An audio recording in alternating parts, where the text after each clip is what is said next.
enjoy their social and economic rights, in addition to fundamental freedoms, civil rights, and political rights. A transformation of all households and every family their rights in education, health care, decent employment, dignified salaries, social security, access to housing, and access to individual life, economics, and the collective, which is respectful of the rights of Mother Earth.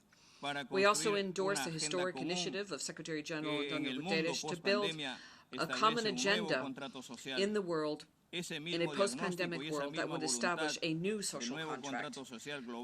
You have reminded us, Mr. Secretary General, that the 10 richest men in the world combined wealth increased by $500 million since the beginning of the pandemic, while we are grappling with the worst employment crisis since the Great Depression, with millions of people out of work or underemployed. Given the unequal distribution of wealth, the Secretary General is asking the world to have a new social contract worldwide, which we fully endorse. The same diagnosis and determination of a new social contract is important for transformative action. When we look at the risks of COVID, which took the lives of more than 4.5 million people in the world, and the number of infected with COVID exceeded 220 million in the second consecutive year of this pandemic. And this is the context against which this general debate is taking place. Vaccines have opened the way and faith for humanity to assume the conviction that we will win this battle. But combating the pandemic has shown and demonstrated the international system's incapacity to cooperate under principles of solidarity and efficiency. We need agreements in place that will ensure equitable access to vaccines and their application. Multilateral cooperation is still very much absent in fighting COVID-19. The initiative of a new global agenda should include vigorous and urgent multilateral action to combat the pandemic and allow access for all countries, especially the poorest, to vaccines and health coverage. Peru will be an active and dynamic member in the common effort of all countries gaining access, which is inclusive, equitable, and non-discriminatory to all diagnoses, therapies, medications, and vaccines, as well as to technology and healthcare products, including their components and precursors, as required in responding to COVID-19 as a worldwide priority, including access, which is fair. We must attach greatest priority to strengthening international scientific cooperation to combat the pandemic.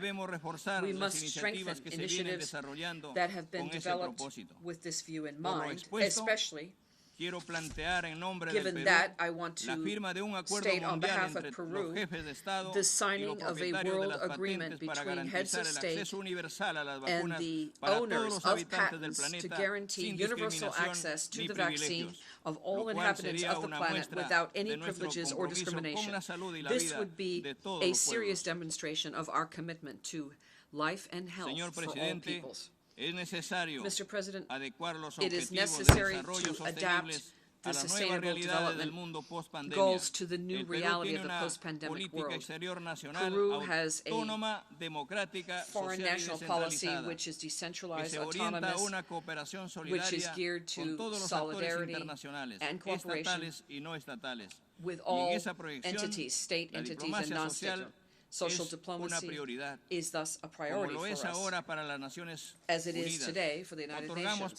And thus we pay special attention to the Sustainable Development Goals, which are most pressing for the most needy, for the poorest. The goal of zero hunger should focus the efforts of the international community. It is vital to redouble our action to meet the food needs, the immediate food needs of all vulnerable people. It's vital to stimulate social protection programs, to maintain and increase world trade in food, to maintain the proper functioning of the gears of the national supply chains for food, and to support small producers' capacity to increase the production of food.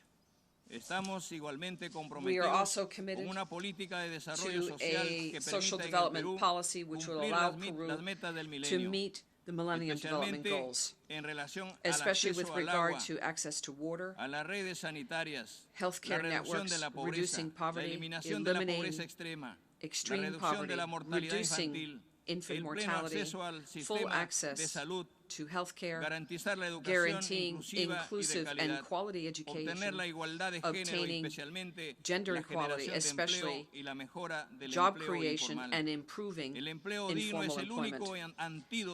Jobs are the only lasting antidote to poverty. Health care, education, access to water and sanitation cannot be a business which is a profitable one. These are fundamental human rights that we need to guarantee, ensuring universal access, which is of quality without any discrimination.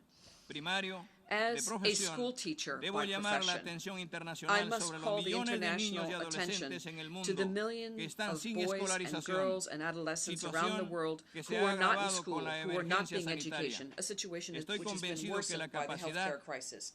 I am convinced that society's capacity to overcome the complex challenges we must grapple with must include education for our children, our young people. The Secretary General's initiative to agree on a new global social contract should be reflected thus, given the serious impact of the pandemic on schools and education. It should be reflected thus in an initiative to universalize education.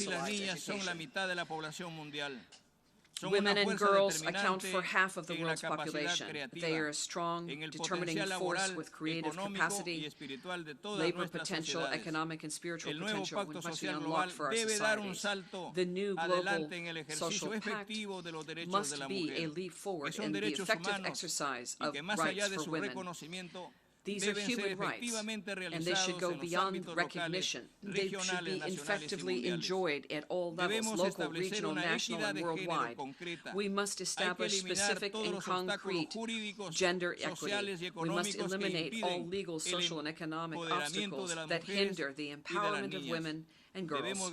We must fully guarantee their rights and eliminate all social practices and norms which are discriminatory against women. My government will do so. Peru, Mr. President, is thereby linking its national agenda for social development with the priority agenda of the United Nations, with the common goal of applying and achieving Agenda 2030. It is time to put forward the social component in international relations and to commit ourselves to all actions, initiatives, and resources of the United Nations being used for the fulfillment of the Sustainable Development Goals. Social diplomacy is not just a national requirement, it is a global imperative.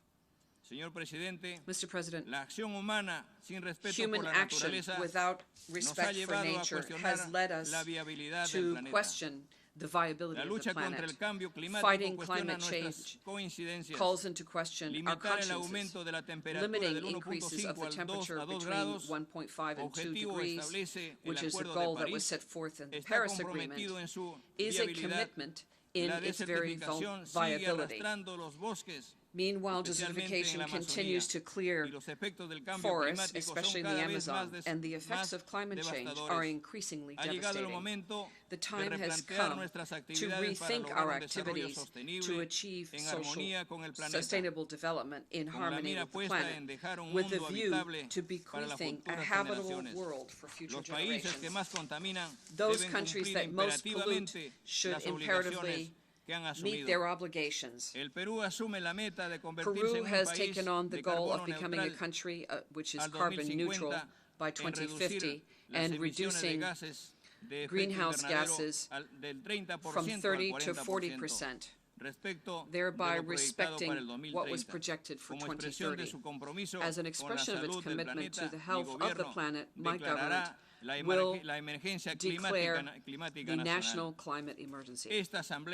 This assembly once more will be debating the very serious problem of terrorism. Peru has suffered from violent terrorism and has been able to prevail.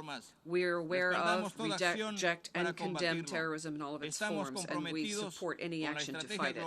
We are committed to the global strategy of the United Nations against terrorism. Terrorism can never be a means for social transformation. Violence only leads to destruction, violations of human rights, and victims who are the poorest and the most dispossessed. Terrorism is violence against human dignity, and it is not reconcilable with the values of democratic societies. At the regional level, Peru is committed to international peace and security. It is committed to the respect of international law and an inclusive agenda. Mr. President, I am a teacher who is convinced that if we do not use the governments of all the world to help children move forward, we will not have accomplished anything. The present is fragile for world diplomacy, particularly for multilateralism. But I believe that our collective determination will always be stronger, and I stand convinced that with the initiative of a new global agenda, we can build together a world of peace, a world of friendship, of cooperation and well-being for one and all. As a teacher, as a government, I must say this to you, let's invest in education, in an educated people. Will never be fooled. Thank you.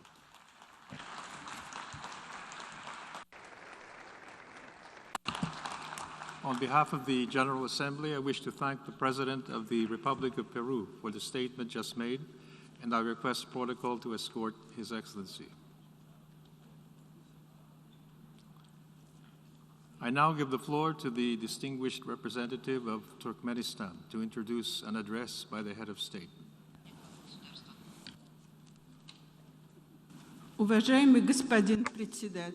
Esteemed Mr. President, ladies and gentlemen, I have the honor to present for your attention a pre-recorded video statement by His Excellency Mr. Gurbanguly Berdimuhamedov, the President of Turkmenistan. Thank you, Mr. President. Esteemed Mr. Secretary General, esteemed Mr. President, first of all, allow me to congratulate Mr. Abdullah Shahid upon his election to the presidency of the 76th session of the United Nations General Assembly, and to wish him every success in this position of responsibility. I would like to assure you that Turkmenistan will lend you, Mr. Shahid, its full assistance and support. We would also like to kindly ask Mr. Volkan Bozkir to accept our sincere gratitude for his able and effective work in the position of President of the 75th session. Distinguished participants, the current state of global realities and the nature and trends of political, economic and social processes objectively require closer and more coordinated cooperation among countries and major international organizations in order to achieve our primary common goal, to ensure global peace and security, the conditions for further sustainable development and progress, and to preserve the legal and institutional foundation that forms the basis of the modern world order. The degree to which this cooperation is effective will largely depend on whether a common denominator can be found between national interests and global goals and priorities. Or to put it another way, will we, as members of the global community, show sufficient responsibility, foresight and political will to overcome disagreements, tactical divergences and differences in approaches and assessments, to focus on achieving strategic, long-term development objectives, resolving the most acute global problems? such as questions of environment, energy and food, the equitable distribution of water resources, alleviating poverty, protection from natural disasters, countering terrorism, drug-related threats and other challenges. This fully applies to the problem of combating this dangerous novel infection and mitigating the socio-economic consequences caused by its spread. One must be frank. The efforts of the global community in this area are still insufficient. Moreover, the pandemic has exposed serious systemic failings in the international response to this challenge. We firmly believe that only if all UN member states and UN system organizations join forces will they be able to create the conditions for succeeding in the fight against this common threat.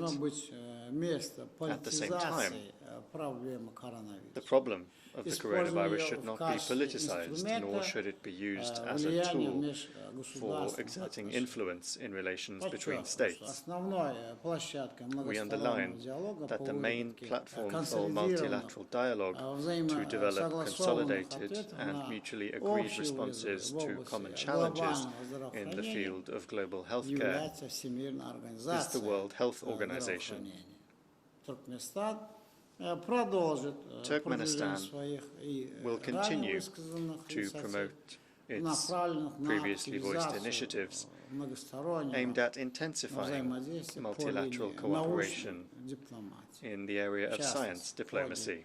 In particular, during the 76th session, we propose to consider instituting the following international and regional instruments: the World Health Organization Special Program for studying the genome of the coronavirus, the World Health Organization Multilateral Mechanism to Combat Pneumonia, the World Health Organization Methodological Center to Treat and Prevent Acute Infections, and the Central Asian Regional Center for Epidemiology, Virology and Bacteriology. In the context of mitigating the negative economic impacts of the pandemic, Turkmenistan believes that the UN's activity needs to be strengthened in certain areas. In particular, we should actively work on restoring and strengthening the resilience of international transport systems in the face of emergencies. And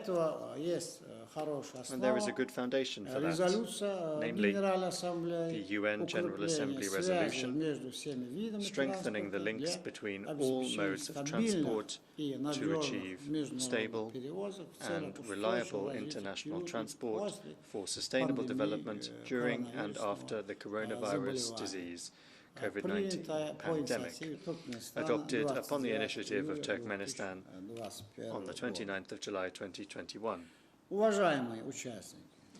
Distinguished participants, this recent period has been marked by serious problems when it comes to ensuring global peace and security, exacerbating local and regional conflicts. Under such circumstances, Turkmenistan, as a responsible member of the global community, will continue to consistently help in resolving international issues exclusively through peaceful, political and diplomatic means, based on the principles and norms of the UN Charter, fundamental conventions, and other international documents.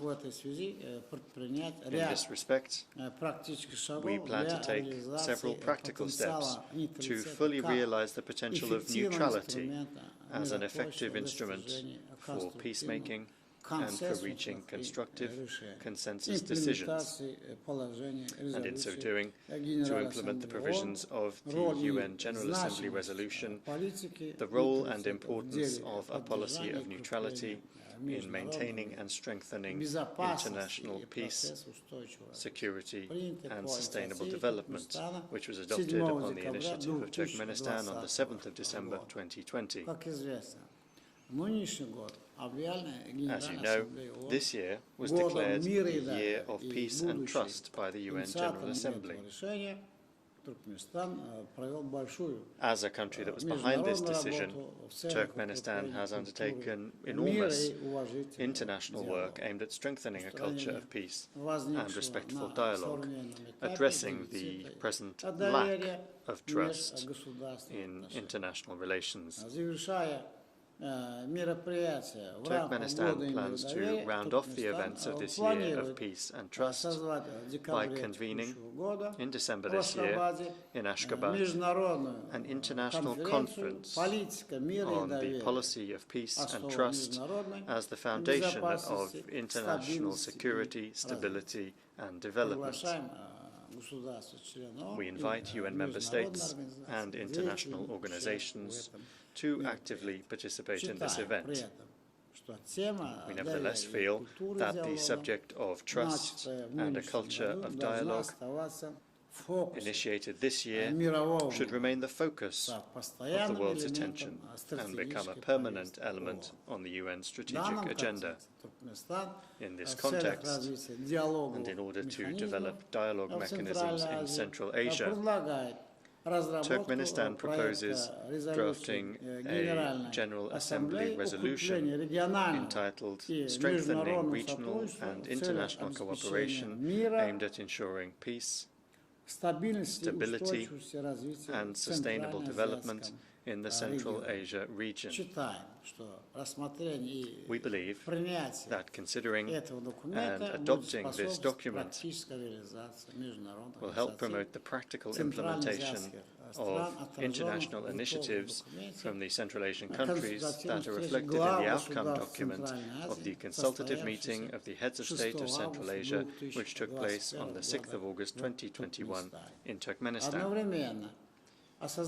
Concurrently, acknowledging the interconnectedness and inseparability of issues related to the maintenance of peace, security, and sustainable development in Central Asia and the Caspian Basin region, Turkmenistan reiterates its proposal to create a zone of peace, trust, and cooperation in the Central Asia and Caspian region. We consider this model to be a platform for promoting initiatives aimed at strengthening multilateral cooperation in the interests of global peace and development. Mr. President, distinguished participants,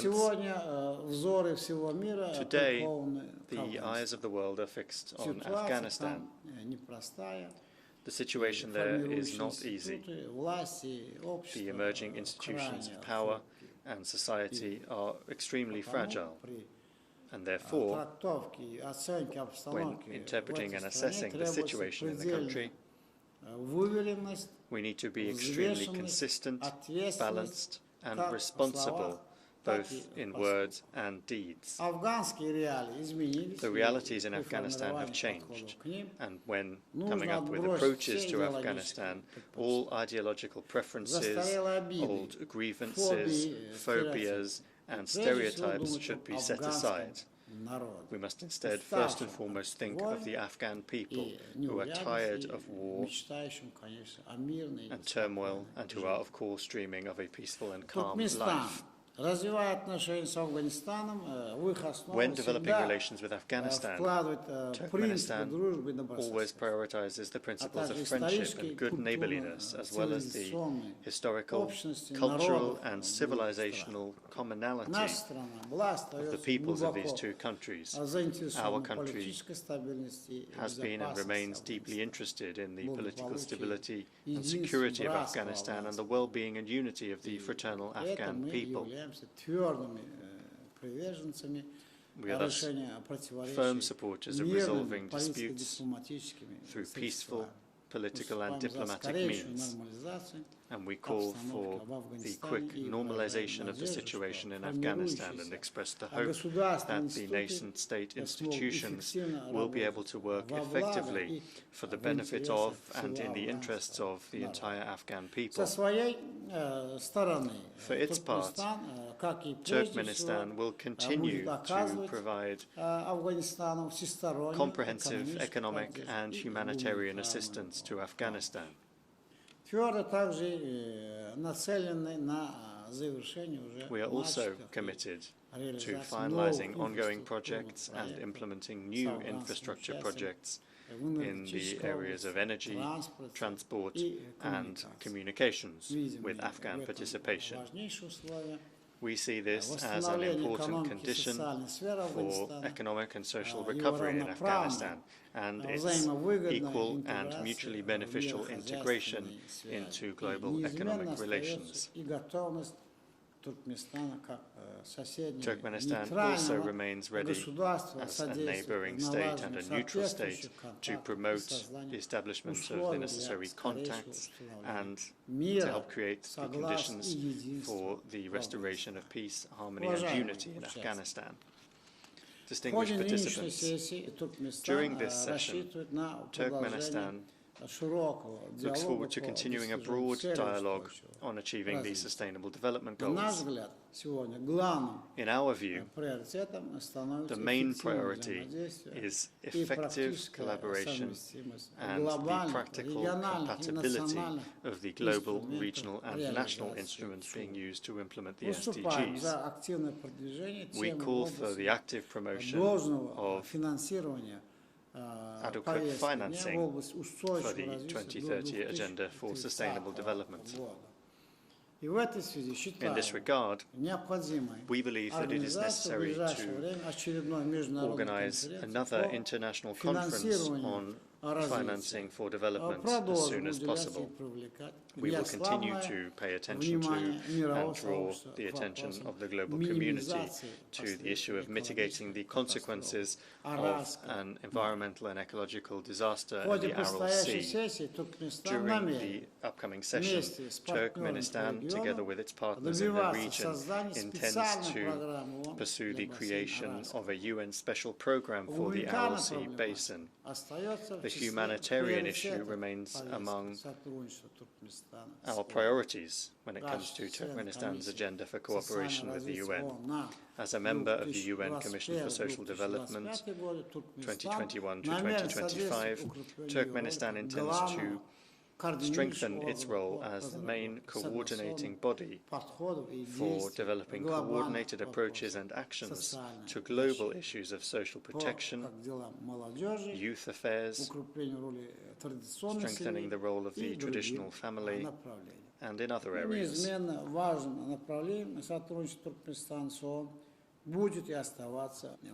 Migration policy will continue to be an important area of cooperation between Turkmenistan and the UN. As a permanent member of the Executive Committee of the Programme of the High Commissioner for Refugees and having extensive experience in dealing with such complex humanitarian situations, Turkmenistan stands ready to make its contribution to solving these global issues. Distinguished participants, we are united by common thoughts and hopes, worries and threats. This makes the experience gained in solving complex problems jointly, whether it is on an international scale or at the regional and national levels, all the more valuable. Turkmenistan stands ready to share that experience and, together with partners, to pursue new approaches and ways to overcome the challenges facing the United Nations. We declare our firm commitment to cooperating with the United Nations, actively participating in and contributing to its political and diplomatic efforts to preserve and strengthen the existing architecture of global security, overcome the consequences of the pandemic, and to implement plans and programs in the economic, social, environmental, humanitarian, and other fields. Turkmenistan's partnership with the United Nations has been and remains a strategic priority and an ideological and practical foundation for all our activities in the international arena. Thank you for your attention.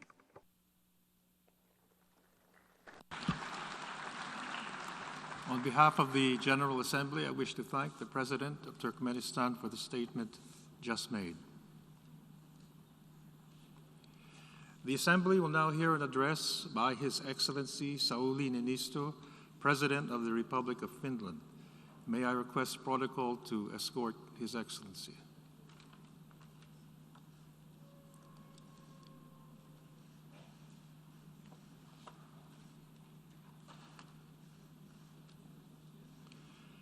On behalf of the General Assembly, I have the honor to welcome to the United Nations His Excellency Sauli Niinisto, President of the Republic of Finland, and to invite him to address the Assembly. Mr. President, Secretary General, distinguished delegates, ladies and gentlemen. At the outset, I would like to congratulate Mr. Abdullah Shahid for his election as the President of the 76th session of the General Assembly. I also want to congratulate Mr. Antonio Guterres for the re-election for his second term as Secretary General. Both of you can count on Finland's full support for your important work. Finland warmly welcomes the ambitious approach put forward in the Secretary General's Our Common Agenda. It is easy to agree with one of the key statements in that document. In our biggest shared test since the Second World War, humanity faces a stark and urgent choice, a breakdown or a breakthrough. We are indeed at a critical juncture. If humanity is to make the right choice, a breakthrough rather than a breakdown, we have to shoulder our human responsibilities, responsibilities for our common future. The task may seem daunting. The past years have witnessed continued and even growing turbulence in the world. Volatility and uncertainty may easily lead to despair. Common solutions may seem far out of reach. At the same time, many trends highlight how interconnected our world is. The pandemic has had an impact on every one of us. The same will increasingly be true of climate change and emerging technologies alike. Conflicts no longer remain local or regional. They have consequences, direct or indirect, across the globe. All of these cross-border challenges are crying for a global response. With a high mindset, such a response is within reach. In 1975, 30 years after the United Nations was founded, 35 heads of states and governments gathered in the Finnish capital to sign the Helsinki Final Act. The letter of that document, still valid today, focused on security and cooperation in Europe. But the spirit that arose from that meeting can have a more global significance if we succeed in reviving and expanding it. A willingness of adversaries and competitors to engage in dialogue, to build trust, and to seek common denominators.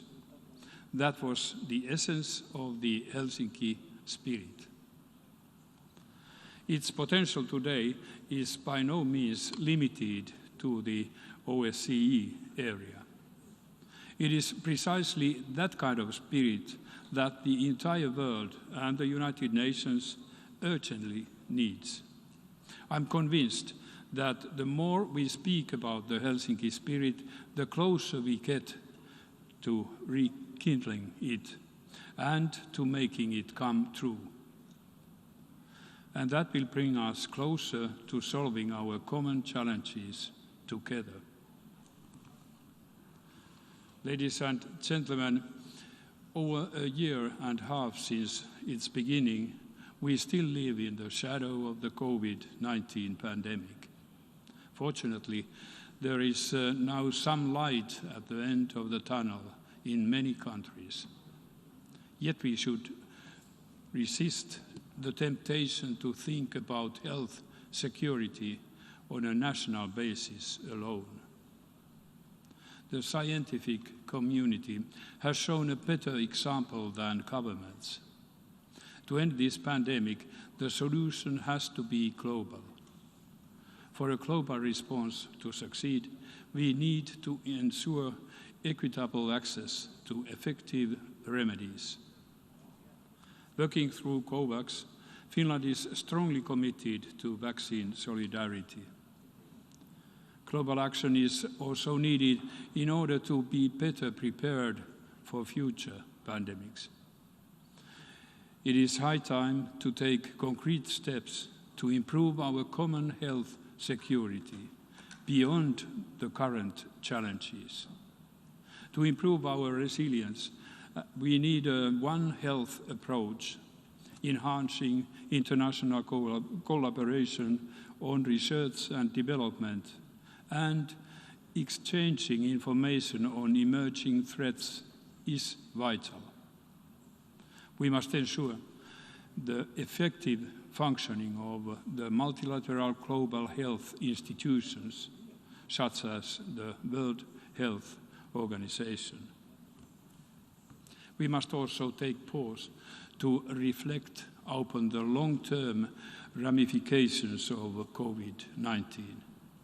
It has led to an increase in extreme poverty and inequality, and resulted in a deterioration of gender equality. It has seriously affected many countries' ability to reach the Sustainable Development Goals. We must intensify our efforts to ensure that the most vulnerable are not left further behind. Mr. President, the pandemic has shown that a severe enough concern can push us to take unprecedented steps. In a very short order, we all have taken more extreme measures to change our behavior than any one of us could have imagined before. What would be a sufficient wake-up call for us to do the same for the health of our planet? With the 2030 agenda, the Paris Climate Agreement and the Convention on Biological Diversity, we already have plenty of documents and roadmaps to rely on. But talk is not enough. We need to act, and the time for action is now. The rapidly proceeding loss of biodiversity alone should be a cause for immediate global concern. In addition, we now know that climate change is proceeding even faster than was previously thought.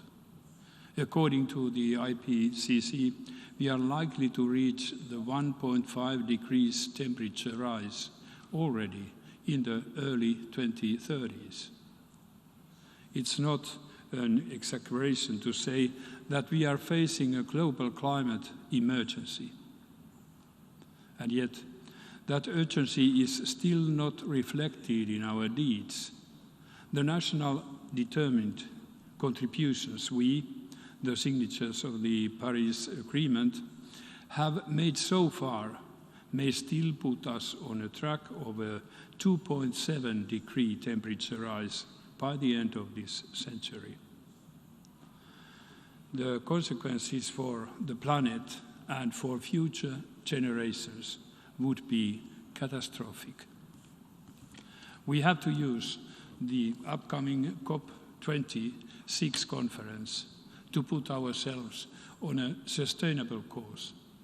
It's our common responsibility, that of governments and institutions, of companies and individuals, to step up. We need more ambitious emission reduction plans well ahead of the meeting in Glasgow. And we must speed up the ongoing transition away from fossil fuels. To succeed, we need adequate climate financing. As a global community, we have to increase the quality, quantity, and accessibility of climate finance, in particular to the least developed countries and the small island developing countries. We must also encourage finance ministers to take climate change in account in all of their decision-making. The Coalition of Finance Ministers for Climate Action, co-chaired by Finland and Indonesia, has already more than 60 members. It currently focuses on green recovery, carbon pricing, and biodiversity. We invite more countries to join the work of this coalition. Mr. President, the dramatic events of Afghanistan in the past weeks have again reminded us of the fragility of peace and security. The humanitarian needs in Afghanistan are immense, and it is critical that we act together to ensure the access of humanitarian assistance to its people. The UN organizations staying in Afghanistan play a key role here. And the international community must be steadfast on this. Women and girls in Afghanistan must not be forgotten or made invisible. Yet, unfortunately, Afghanistan is just one example. Conflicts, old and new ones, continue to cause human suffering across the world.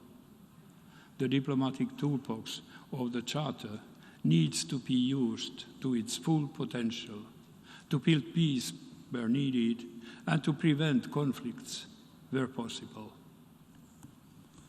For Finland, conflict prevention and mediation are strong priorities. We continue to be ready and willing to offer our good services for constructive dialogue in this regard.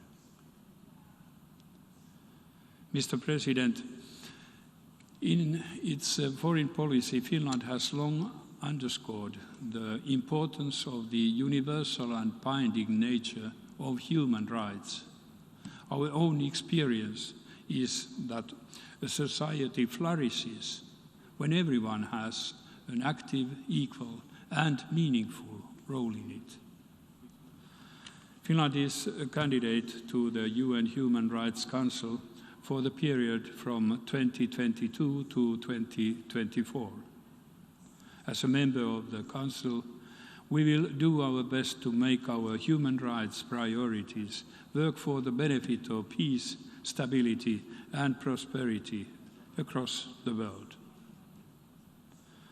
In our human rights policy, we pay special attention to the rights of those in most vulnerable situations, the ones most exposed to discrimination, promoting the rights of persons with disabilities, and a cross-cutting priority for Finland. Another key theme for us are the rights of all women and girls. The recently launched Generation Equality campaign, in which Finland co-leads the Action Coalition and Technology and Innovation, has an important role in mobilizing different actors for gender equality. Mr. President, in an era of intensifying great power competition and rapid technological progress, we are also faced with a serious risk of a new arms race. In the unraveling of the international arms control system is allowed to continue, it reduces predictability and increases the likelihood of unintended escalation. That will make all of us less secure. We urgently need to remedy the situation. The most important task is to uphold and strengthen the existing arms control architecture. But at the same time, we also need to think ahead with an open mind. We have to develop new solutions to respond to emerging challenges and technologies by strengthening confidence building, verification, and transparency. In nuclear arms control, Finland welcomes the extension of New START.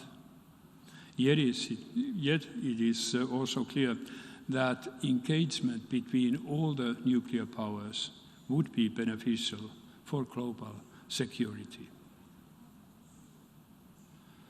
Mr. President, the need to come together and to save the planet for the future generations has rarely been greater. For Finland, the UN system is at the core of the rules-based order we want to defend, and the multilateralism we want to strengthen. No other organization has the same legitimacy or the same normative impact. No other organization gives hope to so many people for a better world. No other organization can deliver the future we want and the future we deserve. But the United Nations can only succeed if we, its members, want to come together and do what is needed and expected from us. That requires more dialogue. That requires more trust. That requires more Helsinki spirit from all of us. In this spirit, Finland continues its unwavering support for the United Nations. Thank you.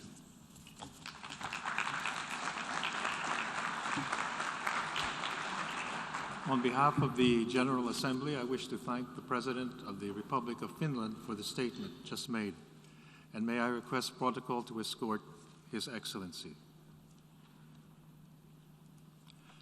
I now give the floor to the distinguished representative of the Philippines to introduce an address by the Head of State. Excellencies, I have the honor to introduce the President of the Republic of the Philippines, His Excellency, Mr. Rodrigo Roa Duterte.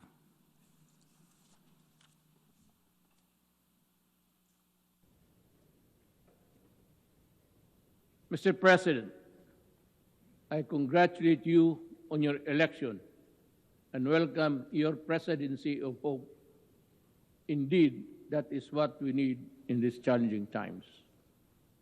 For nearly 2 years now, the pandemic has upended our lives. The climate crisis has worsened, the inequalities have deepened, and the geopolitical balance is in a state of dangerous flux. Certainly, these are complex problems, but one thing is clear. They all hit the poor the hardest. Injustice is the common thread that ties these issues together. When I spoke before this august body last year, I said that how we address these issues will define our future. From what I have seen, that future will likely be one of inequality. where the poor plays catch up with the rich, with no hope or chance of ever succeeding in closing the gap. We cannot, in all conscience, allow this to happen. An unjust order is inherently volatile. We have to reverse course. How then do we, as governments, reconcile our obligations to our own citizens with our responsibility to the rest of humanity? For the Philippines, we understand that we need to expand our notion of us beyond the nation, so we can work together to secure our common future. We recognize that only inclusive multilateralism can deliver the global public goods we need. And we believe that fairness, equality, and respect should always be the basis of our engagement with one another. Only with this can we correct the injustices that doom the downtrodden all over the world to a life of indignity, and for the thousands during this pandemic, certain death. Mr. President, the picture is bleak. It is a man-made drought of vaccines ravaging the poor countries. Rich countries hoard life-saving vaccines while poor nations wait for trickles. The now talk of booster shots, where developing countries consider half doses just to get by. This is shocking beyond belief and must be condemned for what it is, a selfish act that can either be justified rationally or morally. The plain fact is, this pandemic will not end unless the virus is defeated everywhere. Vaccines are key to achieving this. This is why the Philippines committed $1 million to the UN's COVAX facility. This is our modest contribution to our collective fight against COVID-19. We strongly urge our privileged partners to fully support the COVAX facility and further strengthen other cooperation mechanisms. We need this to save more lives, break the cycle of variants, and help ensure global economic recovery. Just as COVID-19 has had an uneven impact on the peoples, climate change has also exposed the varying vulnerabilities of countries around the globe. The risks and burden of a warming climate are simply not the same for everyone. The greatest injustice here is that those who suffer the most are those the least responsible for this existential crisis. But here we are now at a critical tipping point where failure to act leads to cataclysmic consequences for the whole of humankind. The Philippines accepts its share of responsibility and will do its part to avert this collective disaster. We submitted our first nationally determined contribution with a target to reduce greenhouse gas emission by 75% by 2030.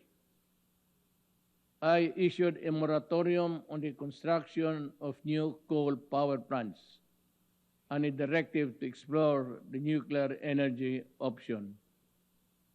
But this contribution will be rendered useless if the biggest polluters, past and present, choose to do business as usual. We therefore appeal for urgent climate action, especially those who can truly tip the balance. Developed countries must fulfill their long-standing commitment to climate financing, technology transfer, and capacity building in the developing world. This is a moral obligation that cannot be avoided. Our world's transition to a green economy must not be at the expense of developing countries' economic vitality.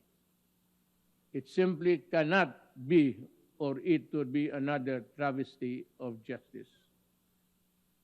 Mr. President, the Filipino people aspire for stable, comfortable, and secure life founded on freedom, justice, and equality. We have made significant strides on this after more than a century of nation building. Today, the Philippines is a middle-income economy and a thriving democracy. But difficult challenges remain. This we do not deny. Millions of Filipinos work abroad under the most difficult and inhumane of circumstances. We call for the abolition of all structures that allow exploitations and oppression of migrant workers. The kafala system is one such behemoth that chains the weak, the desperate, and the voiceless to an existence of unimaginable suffering. Nothing can justify the continued existence of this unjust system. While reforms have been made, the kafala system must be dismantled sooner or later in the name of justice and basic decency. The Philippines seeks stronger partnerships to protect the rights of the Filipinos and realize the full potential of our nation.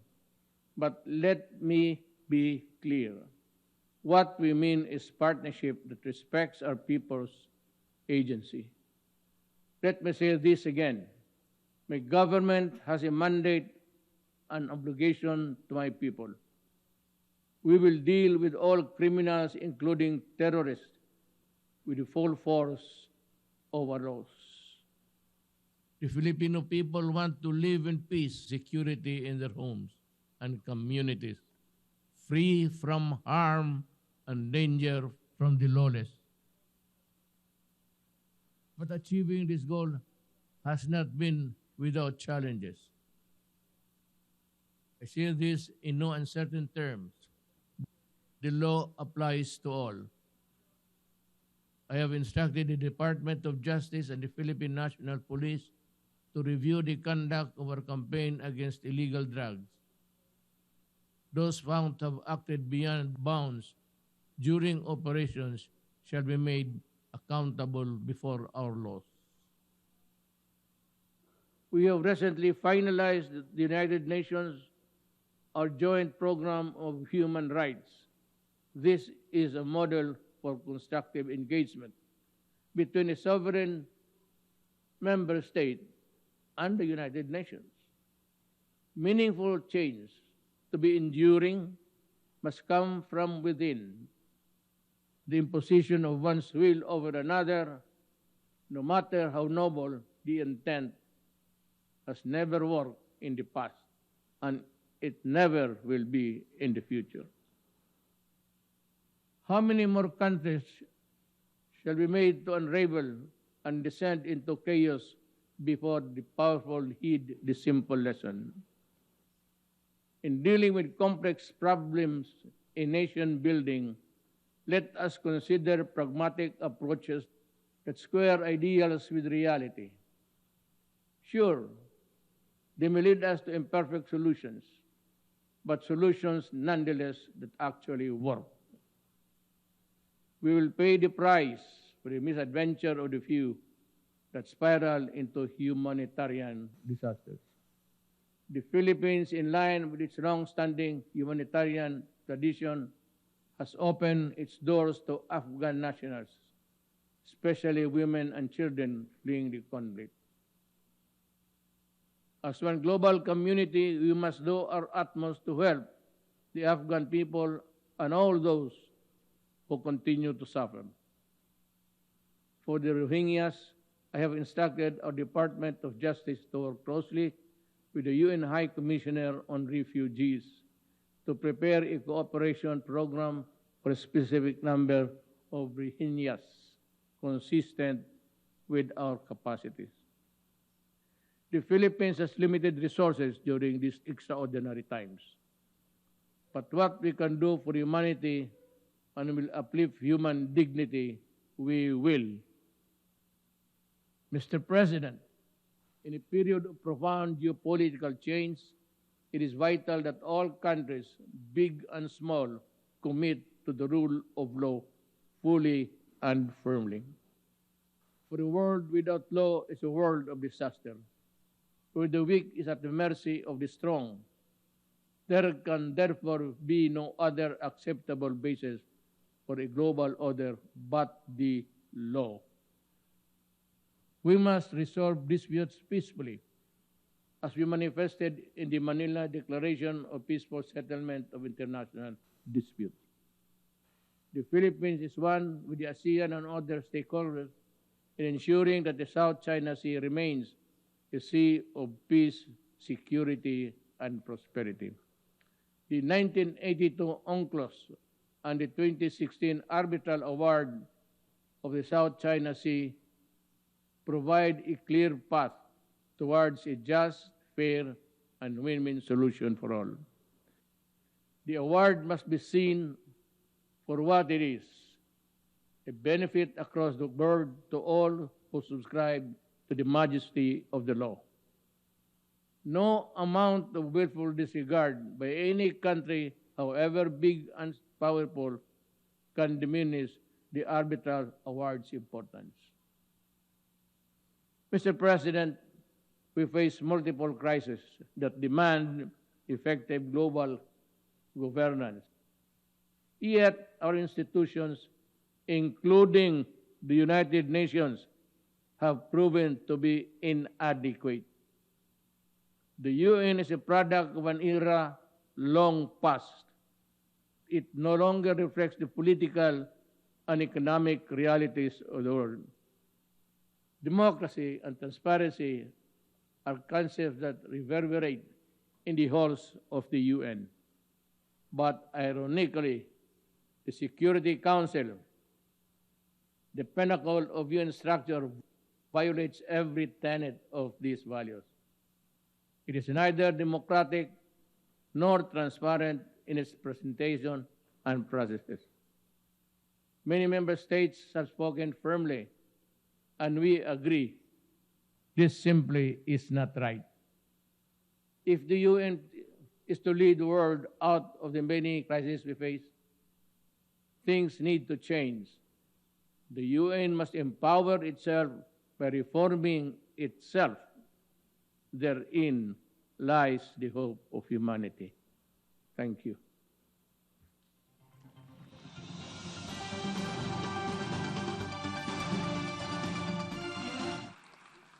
On behalf of the General Assembly, I wish to thank the President of the Republic of the Philippines for the statement just made.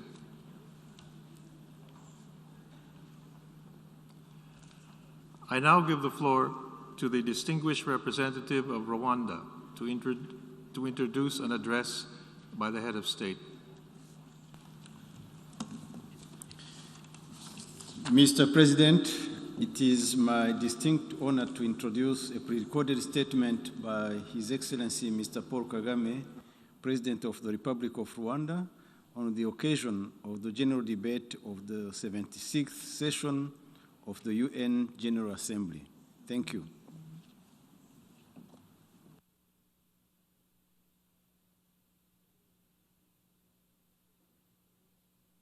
Excellency Abdallah Shahid, President of the General Assembly, Excellency Secretary General Antonio Guterres, Excellencies, heads of state and government, distinguished delegates.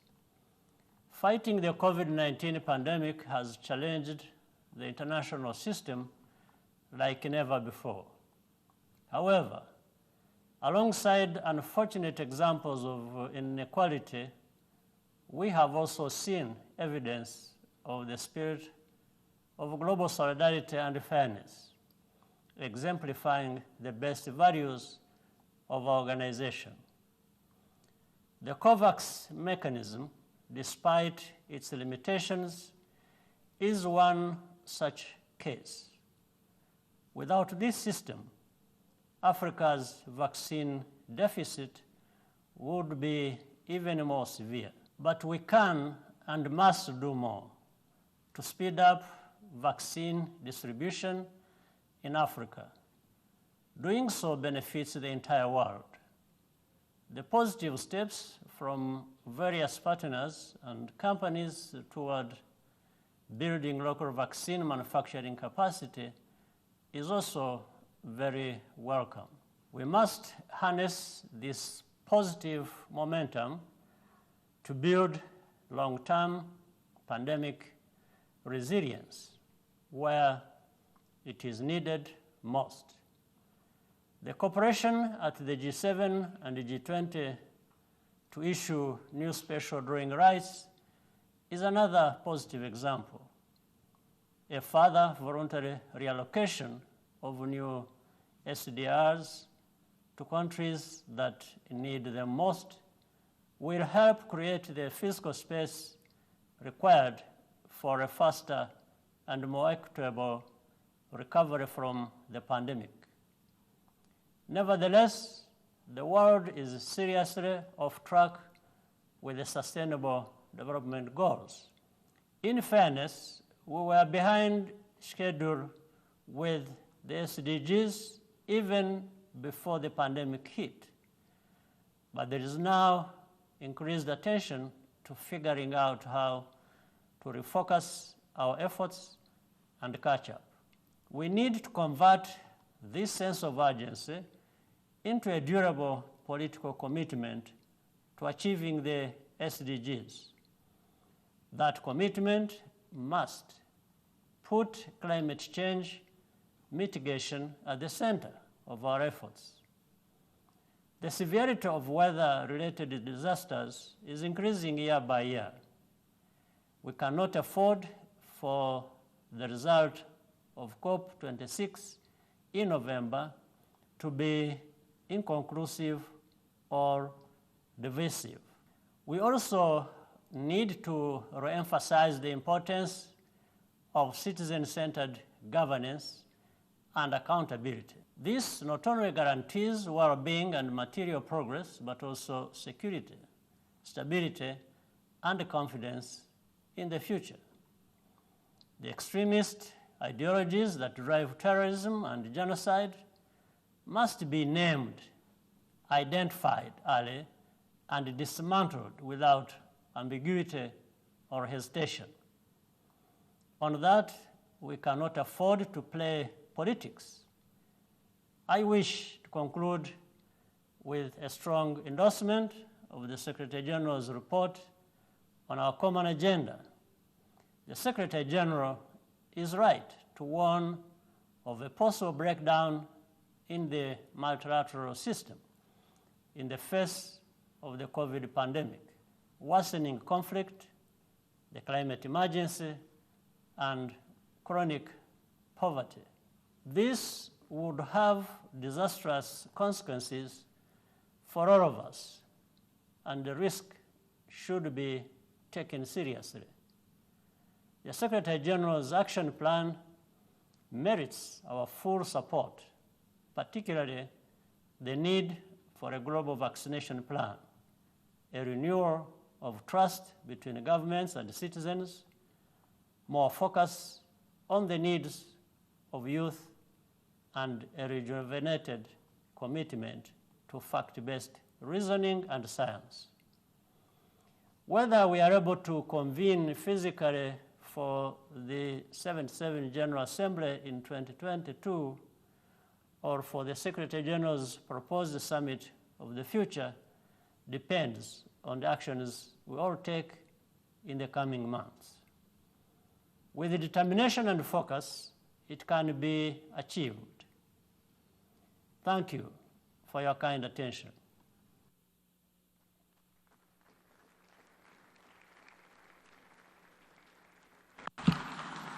On behalf of the General Assembly, I wish to thank the President of the Republic of Rwanda for the statement just made. I now give the floor to the distinguished representative of Argentina to introduce an address by the head of state. Señor Secretario General, señor Presidente, Excelencias, tengo el honor de presentar ante esta distinguida Asamblea la intervención del señor Presidente de la República Argentina, Dr. Alberto Fernández.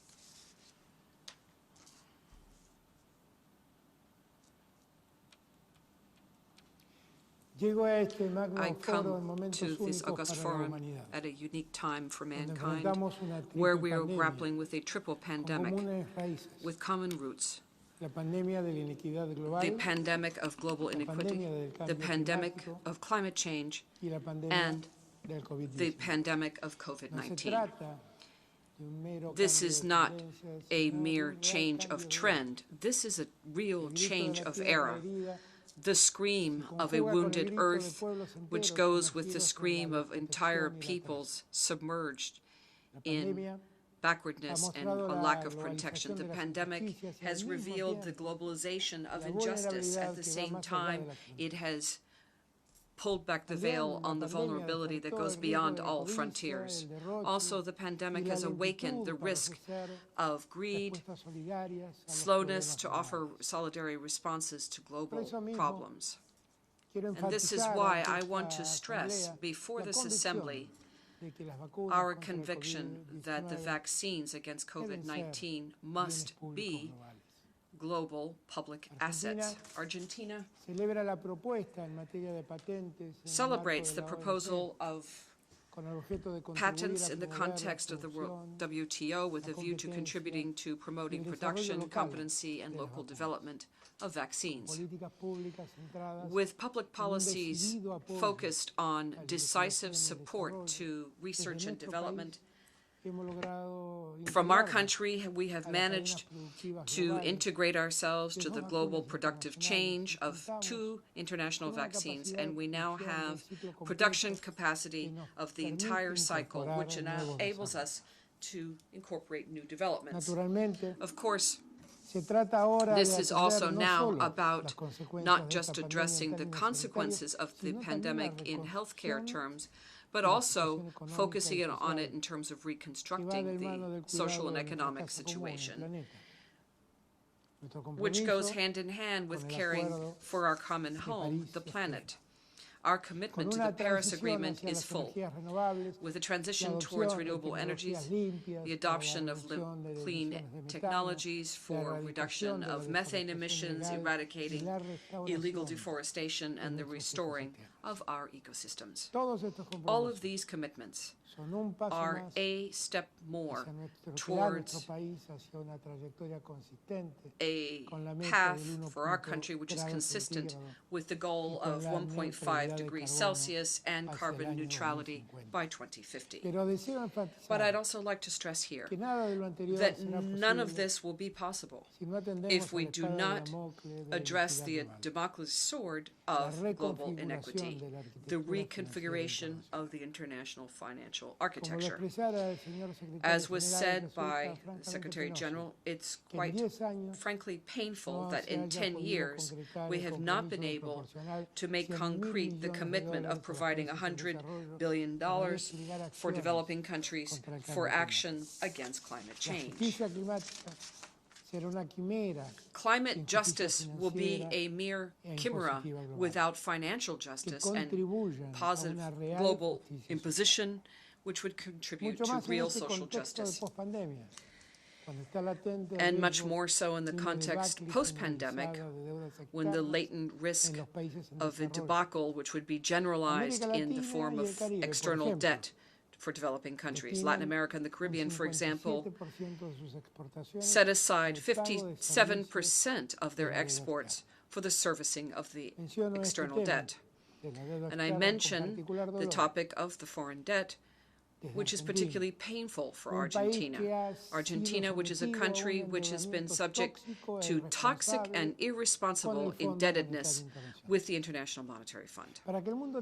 For the world to grasp the magnitude of debt side, let me just mention one figure. The resources approved by the IMF for Argentina with this unsustainable debt were of $57 billion, the equivalent of what the body dispersed during the years before the pandemic for 85 countries around the world, the same amount. Let me reiterate. In 1 year, they gave us the same amount almost as what was given for the entire year of the pandemic for 85 countries. There is no technical rationality or reason, no ethics, no logic, no political sensitivity which could justify such an aberration. And what's worse is that a great part of these resources are supplied to Argentina, then fled the country through irresponsible opening of capital account. This case of what I call the debt side, as in homicide by debt, clamored by the global financial world, stress the results which are key for rescuing the principles of sustainability of the debt, which have been discussed and agreed in the United Nations according to Resolution 69/319 of the year 2015. That is why we support the idea of driving forward inclusive multilateral agreements that would be able to address comprehensively all the issues that are referred to under restructuring sovereign debts. We understand the prerogative of the initiative of suspension of debt servicing produced by the G20, which is, while worthwhile, a temporary and insufficient measure. It does not address the issue of alleviating and restructuring the unsustainability of debts in an in-depth manner. Likewise, the lack of a multilateral framework for restructuring the debt for the debts of middle-income countries continues to be an important gap in international financial governance. This is why we would encourage expanding a new common framework for grappling with the debt by the G20 towards middle-income countries which are vulnerable. We also propose the qualification of credit risk for countries, today which is in the hands of just a few private agencies, be part of the agenda of reforming the international financial architecture also. And in exchange, while it's difficult, is not impossible. We celebrate the expansion and distribution of the special drawing rights of the IMF, an initiative which has opened the door to hope. What a year ago was unthinkable is today a reality.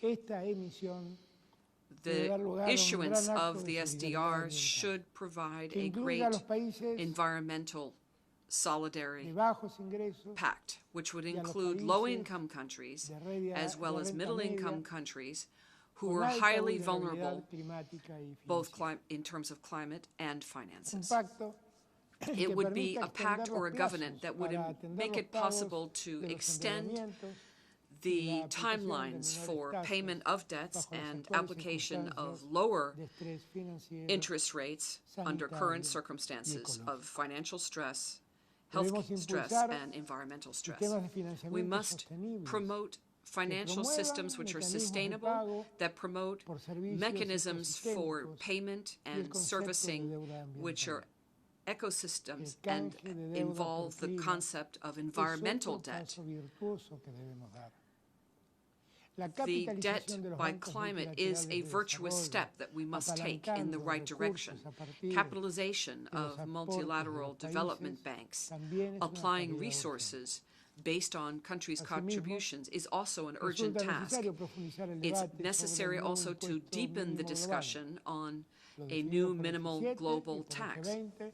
What was defined by the G7 and the G20 is a first step that they have taken, but it is insufficient for favoring emerging economies. What is required is to work on a solidarity-based scheme or plan that would be then a reality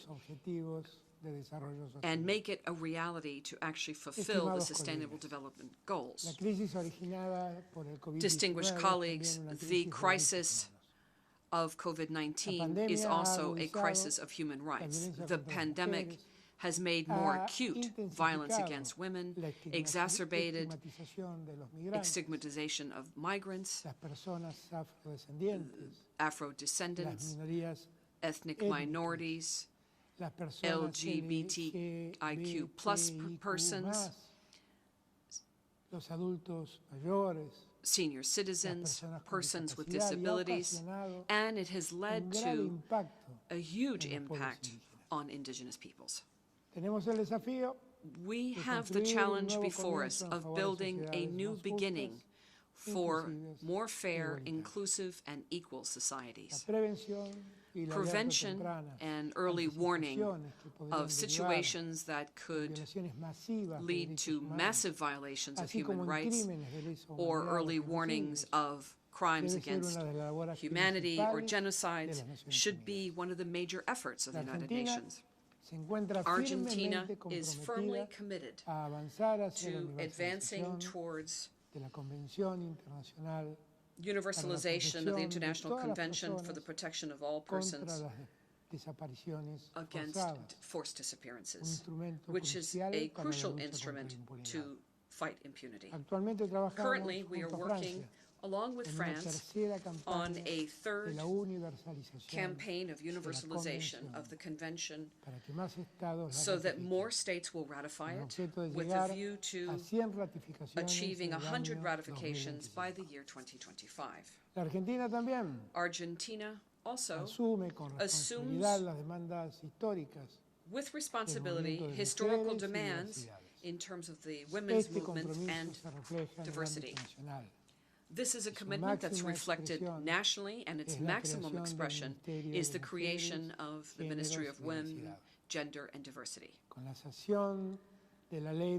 With the passing of the law of legalizing abortion, the Argentine state has taken on the responsibility of legislating and protecting with public policies the health and life of women and persons with other identities, gender-based identities, with the capacity to gestate. Also, we have passed the law for attention and integrated care of health care during pregnancy and early childhood, which broadens the benefits and rights and guarantees attention for health care for women at every stage of pregnancy and for boys and girls in the first years of their lives.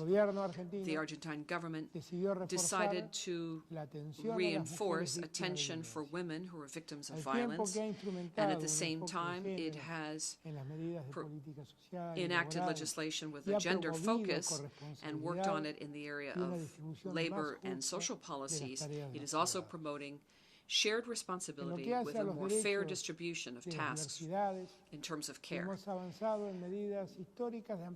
With regard to diversity and rights, we have made progress in historical measures of expansion and recognition of rights, such as the approval and enactment of the law on labor for trans populations, which stipulates that the national state must guarantee a minimum of 1% of the labor force for transsexual, transgender, and other.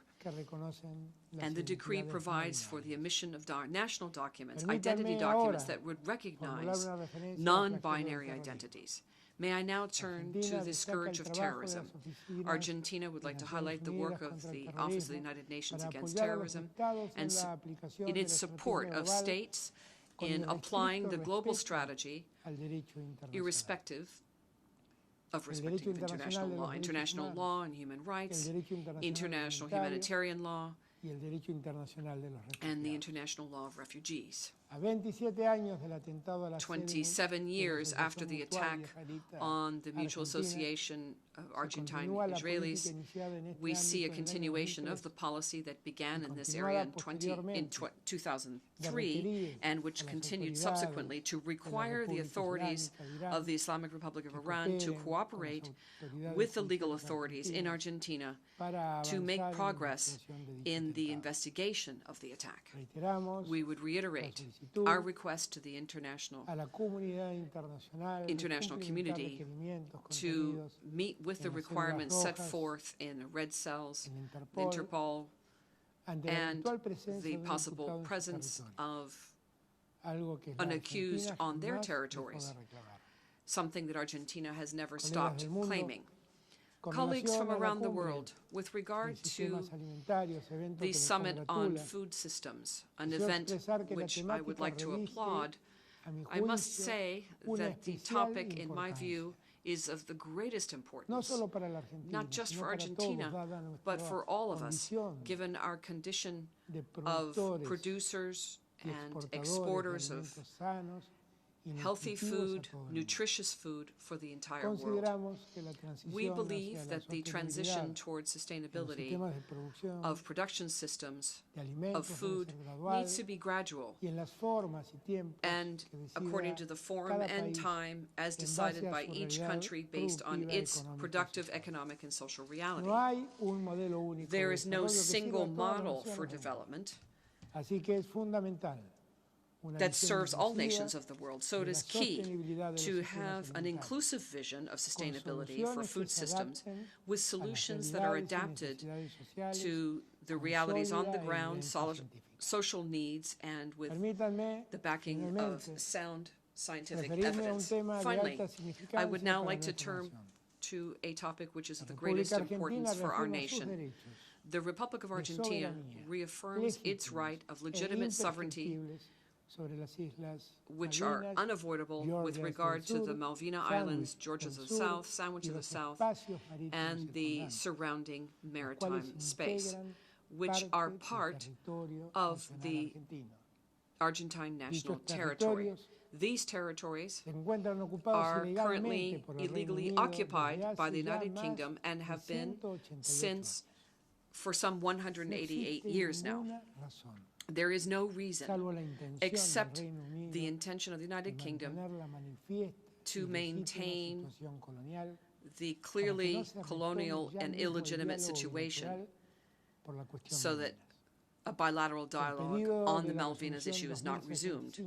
The request of Resolution 2065 of the year 1965 has remained in effect, and it has been renewed on multiple occasions. And more recently, it was renewed by adoption, by consensus of the new resolution on the matter by the Special Decolonization Committee on the 24th of June. The United Kingdom persists with its attitude of refusing to hear the call for renewal of negotiations with regard to the disputed territory and has exacerbated the dispute by calls for the illegal exploitation and unilateral exploitation of renewable natural resources and non-renewable resources in the area, action which runs contrary to Resolution 31/49 of this Assembly. It also insists with the unjustified and disproportionate military presence on the islands, which does nothing more than increase the tension in a region which is characterized as being a zone of international peace and cooperation. We have requested that the Secretary General renew his efforts in his mission of good offices as commended to him by this organization. In sum, and to conclude, just as we reject any form of colonialism, we also understand that our humanity is now grappling with the challenge of dealing with exponential technological change and environmental degradation, which is terminal, with a view to comprehensive human development, social justice, and planetary justice. It is not an option. It's either we stand in solidarity or we become extinct. The triple pandemic that I mentioned at the beginning is something we can only emerge from with bold leadership, with innovative ideas and projects that will make it possible for us to make sure that it is just a fantasy. The hands of the clock are speeding up. There's no time to be lost. It's now or never. History will judge us, not by our words, but by our actions. Thank you.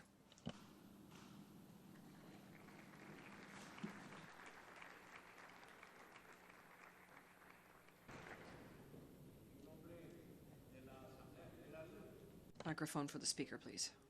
República Argentina, la declaración que acaba de formular. President of Argentina for that statement.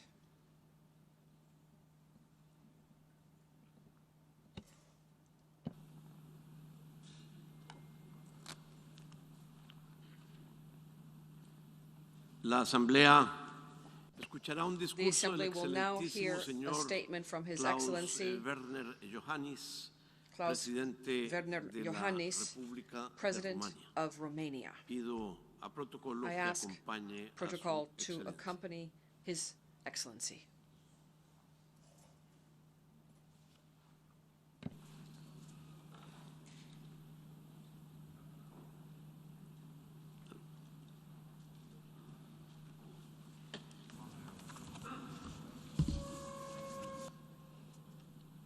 En nombre de la Asamblea General, on behalf of the General tengo el Assembly, honor de dar la it is my bienvenida honor a las to Naciones welcome Unidas to the United al Nations excelentísimo señor His Klaus Excellency Werner Iohannis, Klaus Werner presidente Iohannis, de la President República de of Rumanía, the Republic y lo of invito Romania, a and I invite dirigirse him a la Asamblea to General. address the Señor General Presidente. Assembly at this time. Sir, you have the floor. Mr. President of the General Assembly, Mr. Secretary General, Excellencies, ladies and gentlemen, this is our second general debate during the COVID-19 pandemic, which has fundamentally changed our way of life. While the pandemic affected almost all aspects of our lives, it also provided us with opportunities to learn, adapt, and do things better. Global challenges require common solutions, solidarity, and cooperation. Romania strongly believes that democratic values and the rules-based international order with the United Nations at its core are fundamental to build a safer and better future. An effective and equitable multilateralism directly benefiting our citizens is essential. The pandemic also showed us that we need to find ways to build back better and greener.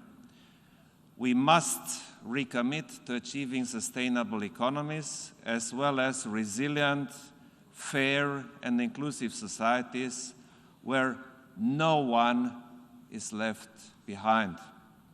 Indeed, the special needs of the vulnerable ones should be granted particular attention. In order to be effective in achieving this aim, solidarity in action is necessary. We also need an integrated and innovative approach to respond simultaneously to a whole range of interrelated challenges such as health, demographic changes, migration, scarce resources, climate change, and biodiversity loss, extreme poverty, and hunger. We are indeed at an inflection point, and Romania welcomes the newly issued report on our common agenda, supports its main conclusions, and encourages the Secretary General to continue efforts towards their implementation. Romania remains committed to contribute to the collective efforts meant to limit and recover the delays in advancing the Sustainable Development Goals. Ladies and gentlemen, the post-COVID recovery needs to place sustainability at its core, and we must work together to protect our planet and ecosystems. The effects of climate change have no national borders, and the responsibility to effectively address them rests on all of us.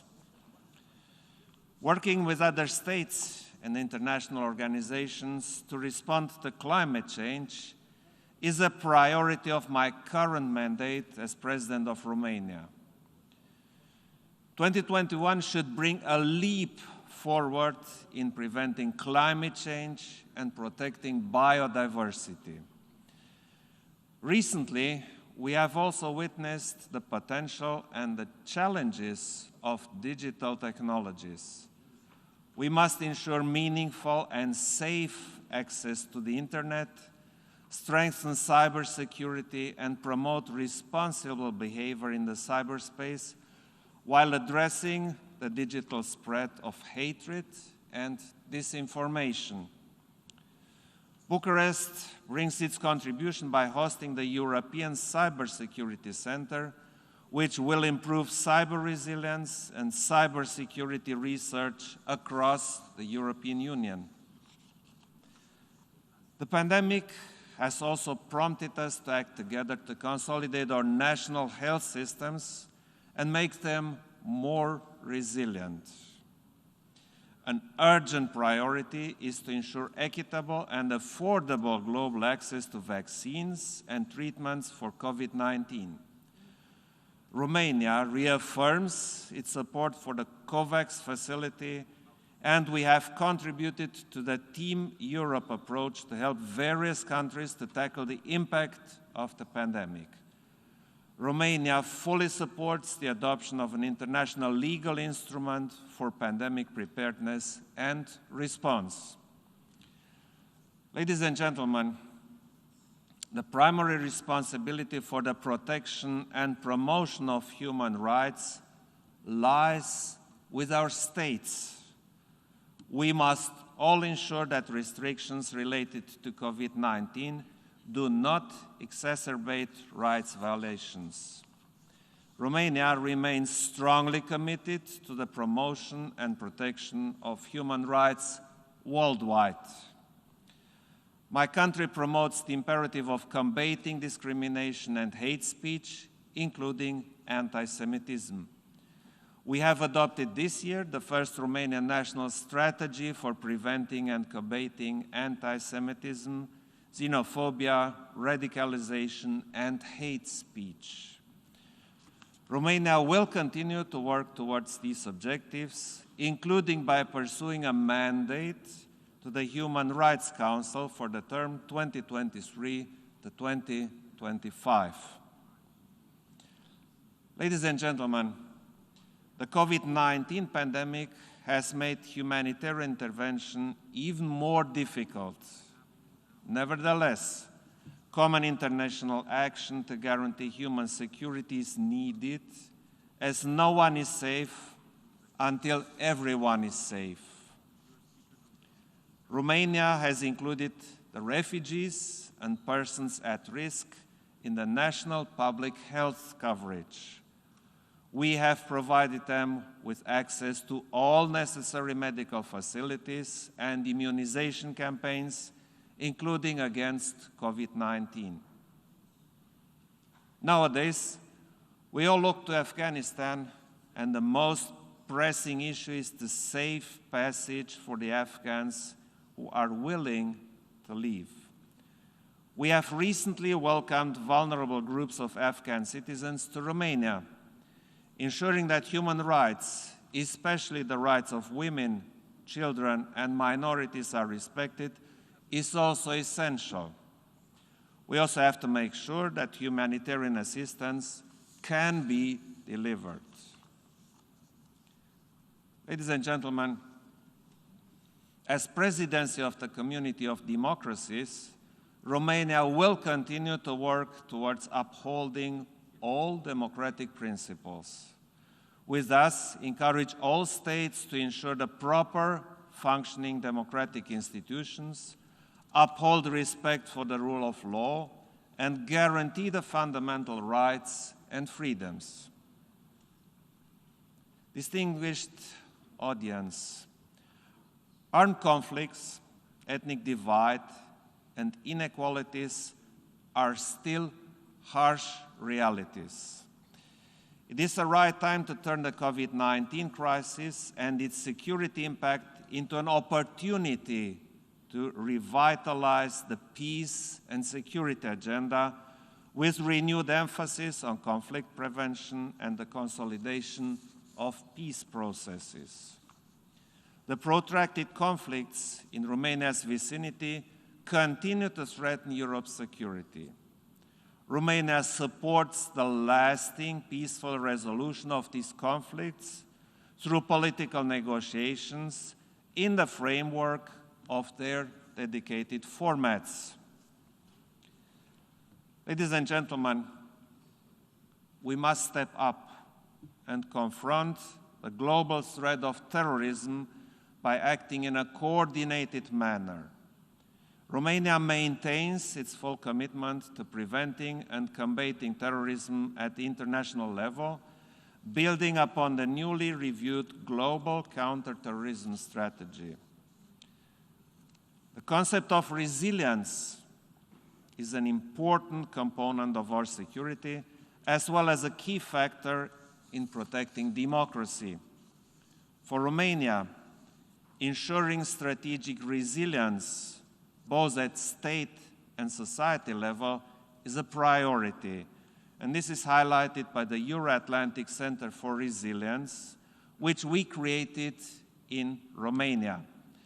The center, which will be open to all partner countries, is meant to manage various programs and to advance resilience, be it societal or in the field of emerging and disruptive technologies, resilience of communication systems and technological ecosystems, resilience to complex crises and emergencies, ensuring the continuity of government and essential services, and resilience of the transport infrastructure. Ladies and gentlemen, Romania firmly believes in the potential of international law to contribute to international security. We reaffirm our appreciation for the activity of the International Court of Justice. Accepting the court's jurisdiction serves the cause of international peace. It is in this spirit that Romania, together with a group of supporting states, is promoting a declaration on this topic and invites all interested delegations to endorse it and support this initiative. Ladies and gentlemen, last but not least, let me remind us that an international organization is as strong as the political willingness of its member states to make it relevant and fit for the times we are living in. Let us all join efforts to achieve the United Nations' noble goals. Thank you.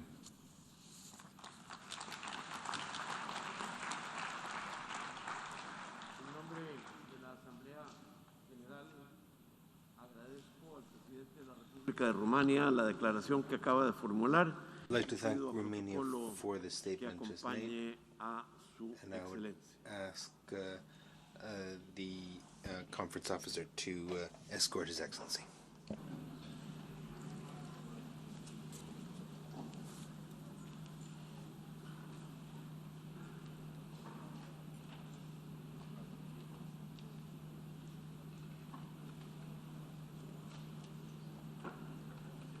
De seguido, la Asamblea escuchará un discurso del excelentísimo señor Surangel Whips, presidente de la República de Palau. Pido a protocolo que acompañe a su excelencia. To escort His Excellency to the rostrum.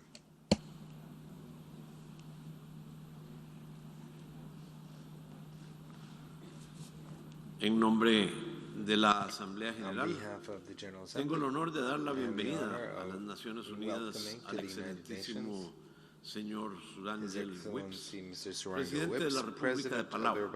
Lo invito a dirigirse a la Asamblea General. I would invite him to address the General Assembly.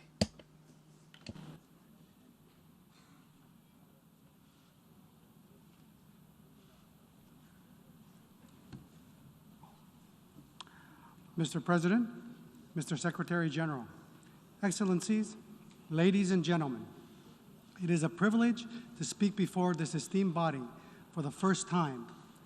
I bring warm greetings from the people of the Republic of Palau. My sincere congratulations to Mr. Abdullah Shahid on your election as President of the 76th session, and I commend Mr. Volkan Bozkir on his leadership during the previous session. Ladies and gentlemen, our 76th session convenes at a unique time in United Nations history. Member states are still confronted with the monumental task of solving the COVID-19 pandemic. On behalf of the people of Palau, we applaud and salute the first responders, doctors, nurses, public health professionals, and all those who have worked and continue to diligently respond to this pandemic, including scientists, pharmaceutical companies, civil society, governments, and others who have taken the lead in creating life-saving vaccines and innovative treatments in swift response. Palau would like to thank all our international allies and friends who came to our aid during this difficult time, especially the United States, Taiwan, Japan, and Australia, who delivered the COVID-19 vaccines, PPE, testing capacity, and vital training to the people of Palau, which allowed us to remain COVID-free through most of this pandemic, and now COVID-safe, with over 80% of our total population fully vaccinated, with 0 deaths and 0 hospitalizations. The people of Palau are eternally grateful for your friendship, generosity, and cooperation. Along these lines, we would like to highlight the Republic of China, Taiwan's leadership in the global response against COVID-19. Not only have they demonstrated consistent and effective management of the pandemic within their borders, but their leadership has also extended to Palau. Taiwan's international response facilitated cooperation and implementation of an effective sterile travel corridor between Taiwan and Palau. This sterile corridor has allowed Taiwan and Palau to resume medical and educational cooperation and recoup economic engagement and other benefits of international travel. We encourage the UN system to accept Taiwan as a valuable contributor to our collective efforts and strongly advocate for Taiwan's participation in the UN system. On behalf of the people of Palau, we also extend our deepest condolences to those whose lives have been impacted by the pandemic. Our prayers go out to you and your loved ones, and we also pray that we'll further band together to find more equitable approaches to subdue the pandemic and continue healing and economic recoveries of our people, communities, and nations. Ladies and gentlemen, if there is a silver lining in this pandemic, it's the strength of human resolve. In record time, we mobilized global resources and information to send protective equipment around the world and created numerous vaccines and treatments to counteract the COVID-19 virus. Although more can and must be done in our efforts to contain the pandemic, the global community responded to the threat of despair by taking action and working at breakneck speed to contain the coronavirus.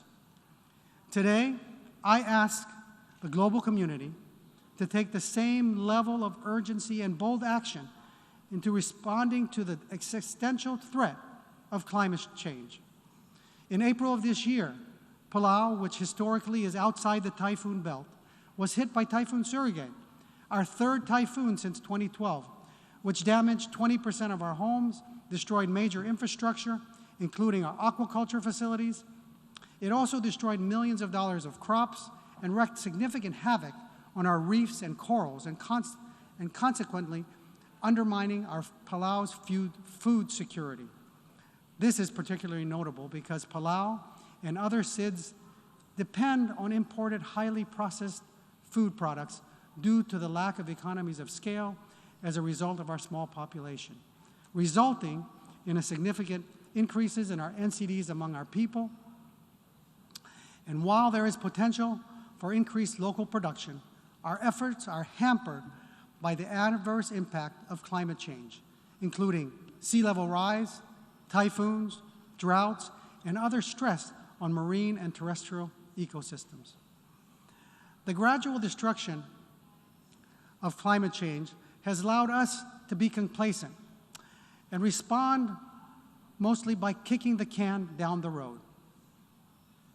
However, ladies and gentlemen, the IPCC report has indicated that we are running out of time.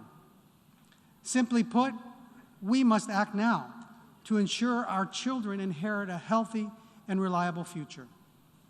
We need to act now before further irreparable damage is made to our planet. As a SIDS nation, we stand here as one of the states most vulnerable to climate change, and we urge fast and comprehensive multilateral action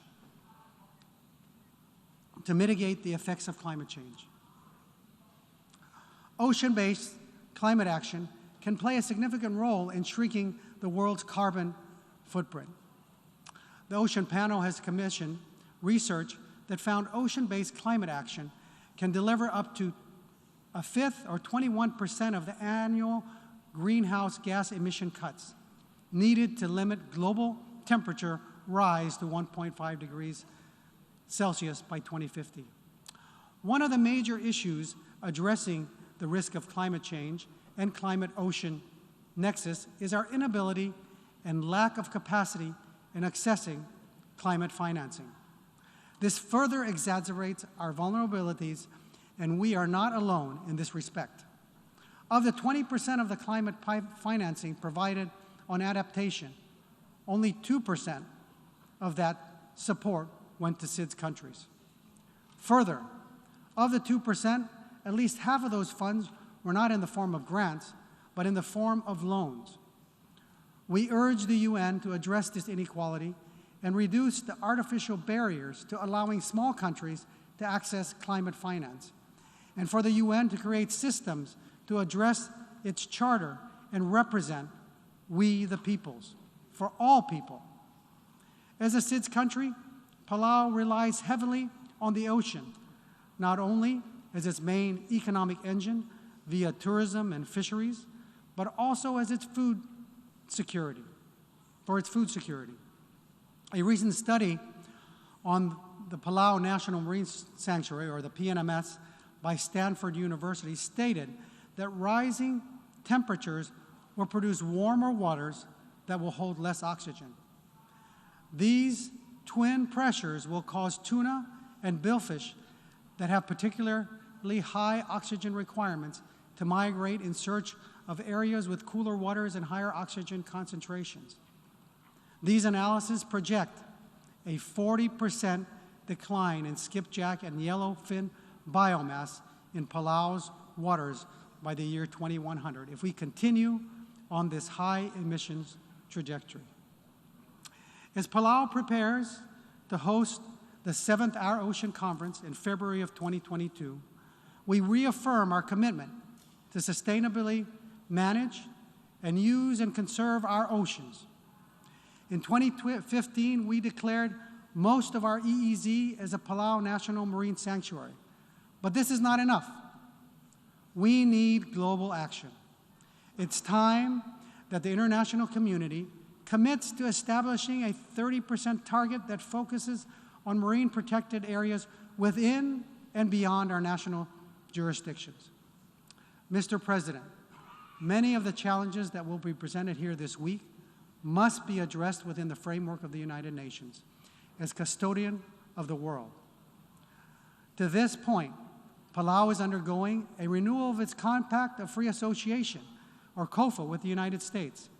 This relationship was a result of the UN's historic role in assigning the trusteeship to the United States to administer our islands as part of a strategic trust territory, with the duty of developing the territory into a full self-government and self-reliance.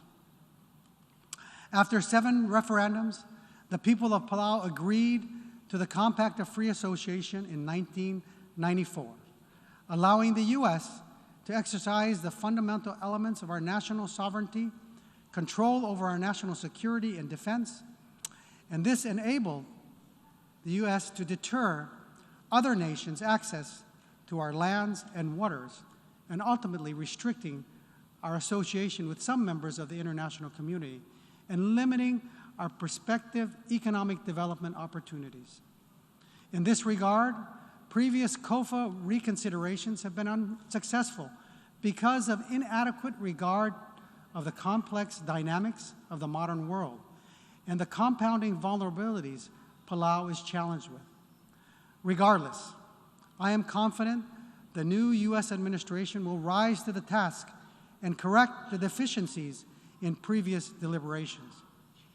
Ladies and gentlemen, as the eldest or big brother in my family, the safety and security and well-being of my siblings was ultimately my responsibility.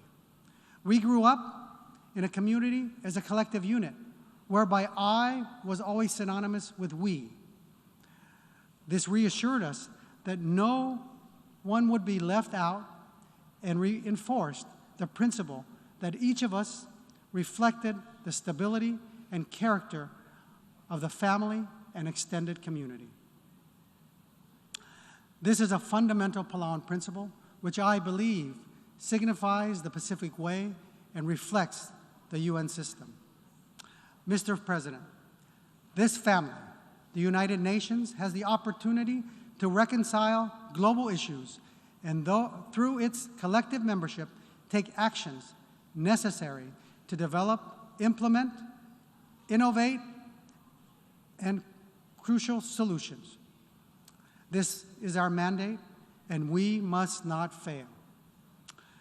In Palau, there are many different fishes of the ocean that are painted on our traditional chiefs' meeting houses we call abais. There are the sharks that symbolize bravery, and then there are the stingrays that symbolize steadfastness. And then there is the surgeonfish, we call the masagu, that symbolize unity. The surgeonfish represents a unique characteristic. They are fish that graze and roam on the reef alone, eating algae.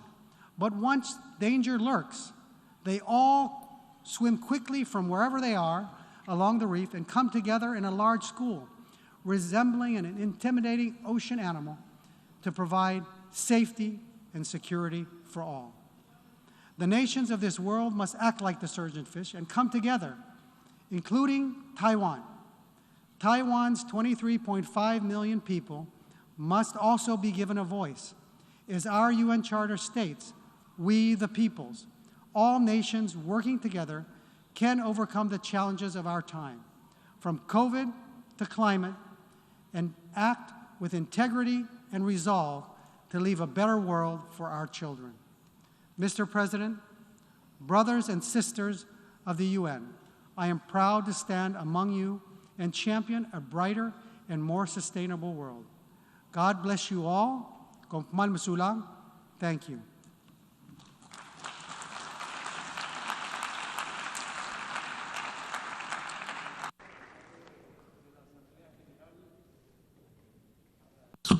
Al presidente de la República de Palau la declaración que acaba de formular y pido protocolo que acompañe a su excelencia.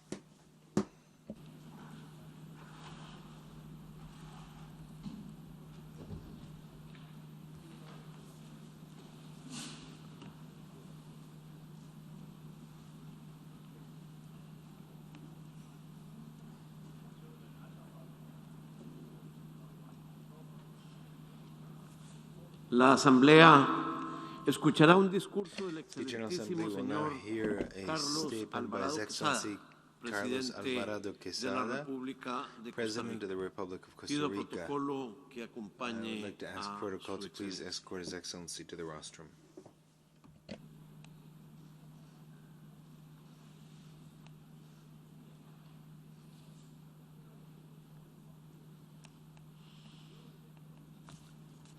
En nombre de la Asamblea General, on behalf of the General tengo el honor Assembly, de dar la bienvenida a las I have the Naciones honor of Unidas welcoming to the United al Nations señor His Excellency Carlos Alvarado Quesada, President of the Republic of Costa Rica. Como costarricense, As a Costa me Rican siento myself, muy honrado I feel very honored to introduce que a trabaja young leader sin descanso who is por un working país y por tirelessly un mundo más for a pacífico more peaceful y más country and a more solidario, peaceful world, a más world based on inclusivo solidarity, y más a more justo, inclusive world, a more más just verde world, a y greener más world, azul.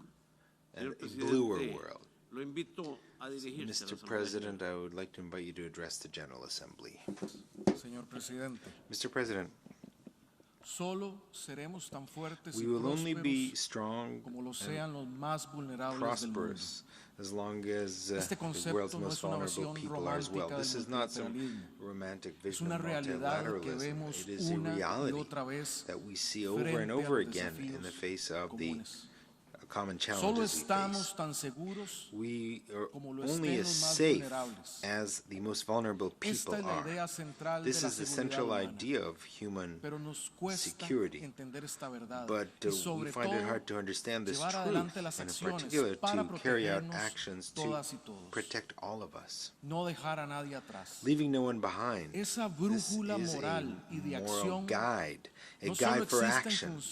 It does not only exist with regard to the most vulnerable people, but with regard to the interests of everyone, because we are a single, interconnected, and interdependent macro system. The evidence is at hand. Millions of people around the world, mainly the poorest people, are awaiting the vaccine against COVID-19.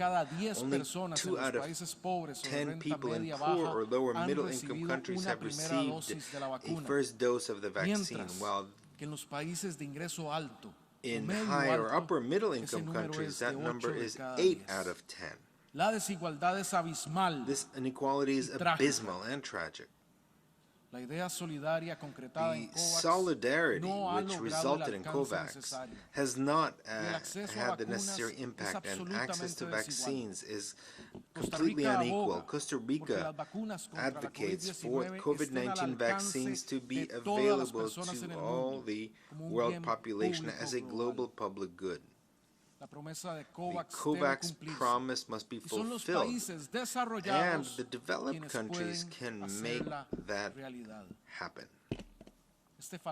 This shortage and the ticking of time are the source of, or the breeding ground for more pain, death, and potentially the emergence of new virus variants. Today, it is necessary that through effective multilateralism, we manage to make COVAX a concrete solution. In that sense, I would request the support of the G20 to make this a reality. As long as we don't reach maximum global vaccination, all of us, even those who have accumulated vaccines, will be vulnerable to potential virus mutations or the economic ravages of the pandemic.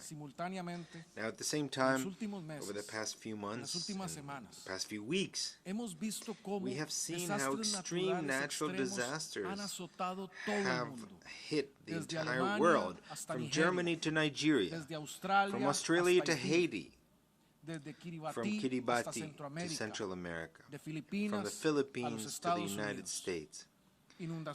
We're seeing floods, hurricanes, melting of ice caps, forest fires, poverty, loss of crops, migrations. We have examined the recent report of the Intergovernmental Panel on Climate Change, IPCC. In the worst-case scenario, if no immediate action is taken and if emissions continue to grow at the current rate, by the end of this century, the planet's temperature will increase by 4.4 degrees Celsius, and consequently, the strength and frequency of extreme events will also increase. Ironically, the countries that have that generate the lowest carbon emissions, such as island states or my own region, Central America, these are the countries that are the most affected by climate emergencies. The extreme weather effects lead to migrations and cause developing countries to take on more debt to cope with adaptation and reconstruction. The pandemic, the climate crisis, unemployment, and the limited investment opportunities are putting a substantial strain on the developing countries' social and political stability. And due to the global interconnectedness, they're putting a significant strain on the stability of the entire planet. And while this is happening, global military spending continues to rise in 2020. How will we be able to explain to the next generation that while there was a raging pandemic in which vaccines were not available to everyone, and in the face of an unprecedented climate crisis, the world was investing more in weapons? How is this absurd situation possible? Future generations are calling to us less military weapons, more investment in peace. Dear friends of the global community, this generation and the next one face a unique challenge in the history of humankind, which is to preserve life on the planet and its cultures in the face of the threat of destruction. Now the question is whether we're doing enough and whether we're doing everything necessary to achieve that. And if that is not the case, what must change? The reality of an interconnected planet must make us understand that today, the interest of the most disadvantaged is the interest of everyone. It means to realize that the best way to be selfish is to be supportive and generous, that accumulating money, knowledge, or health deprives the entire world of better conditions for humankind as a whole. However, to go beyond that and to fight for our future and the future of our youth and children, human will must establish a course of action, not mere words or calls to action, but concrete commitments with responsibilities and quantifiable changes, quantifiable in their impact, and qualitative ones in their ethics and morality. Ladies and gentlemen, the pandemic is also an opportunity to build a better world and promote an economic and social recovery that generates sustainable, green, inclusive, and resilient societies that are adapted to technological and digital transformations. Costa Rica, together with the World Health Organization and dozens of countries, proposed the CTAP, which is a repository of technologies and intellectual property. The aim is to democratize innovation and technology, particularly in the area of health, treatments, and medicines. The goal is to make them accessible to all people in all countries, especially those who are in vulnerable situations or live in poverty. Here is where we must act assertively. I call on you to strongly support and join this initiative. It is no secret that the pandemic has put a lot of pressure on developing economies. Economic decline, unemployment, fallen tax collection, and the increasing expenses on vaccines, treatments, and economic support programs have hit emerging economies hardest. Creating a $650 billion fund of special drawing rights is a step in the right direction, but it's not enough. More than 40% of this amount is allocated to countries that are already rich, and only 1% of those resources have been allocated, have been mobilized for the people of developing countries. The governments need support in their public finances and their treasuries beyond simply strengthening the reserves of central banks. In this context, Costa Rica, as pro tempore president of the Economic and Commission of Latin America and the Caribbean, has proposed the creation of a fund to alleviate the COVID-19 economy, FACE, F-A-C-E.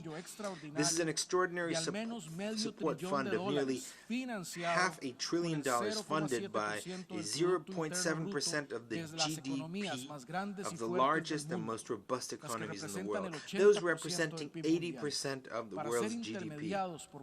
This fund would be managed by multilateral development banks as concessional loans to developing countries. The funds would be long-term loans, 40 years, at fixed rates, low rates, to provide extraordinary funding to countries with economic limitations and allow them to respond to the crisis and to stay on track to meet the 2030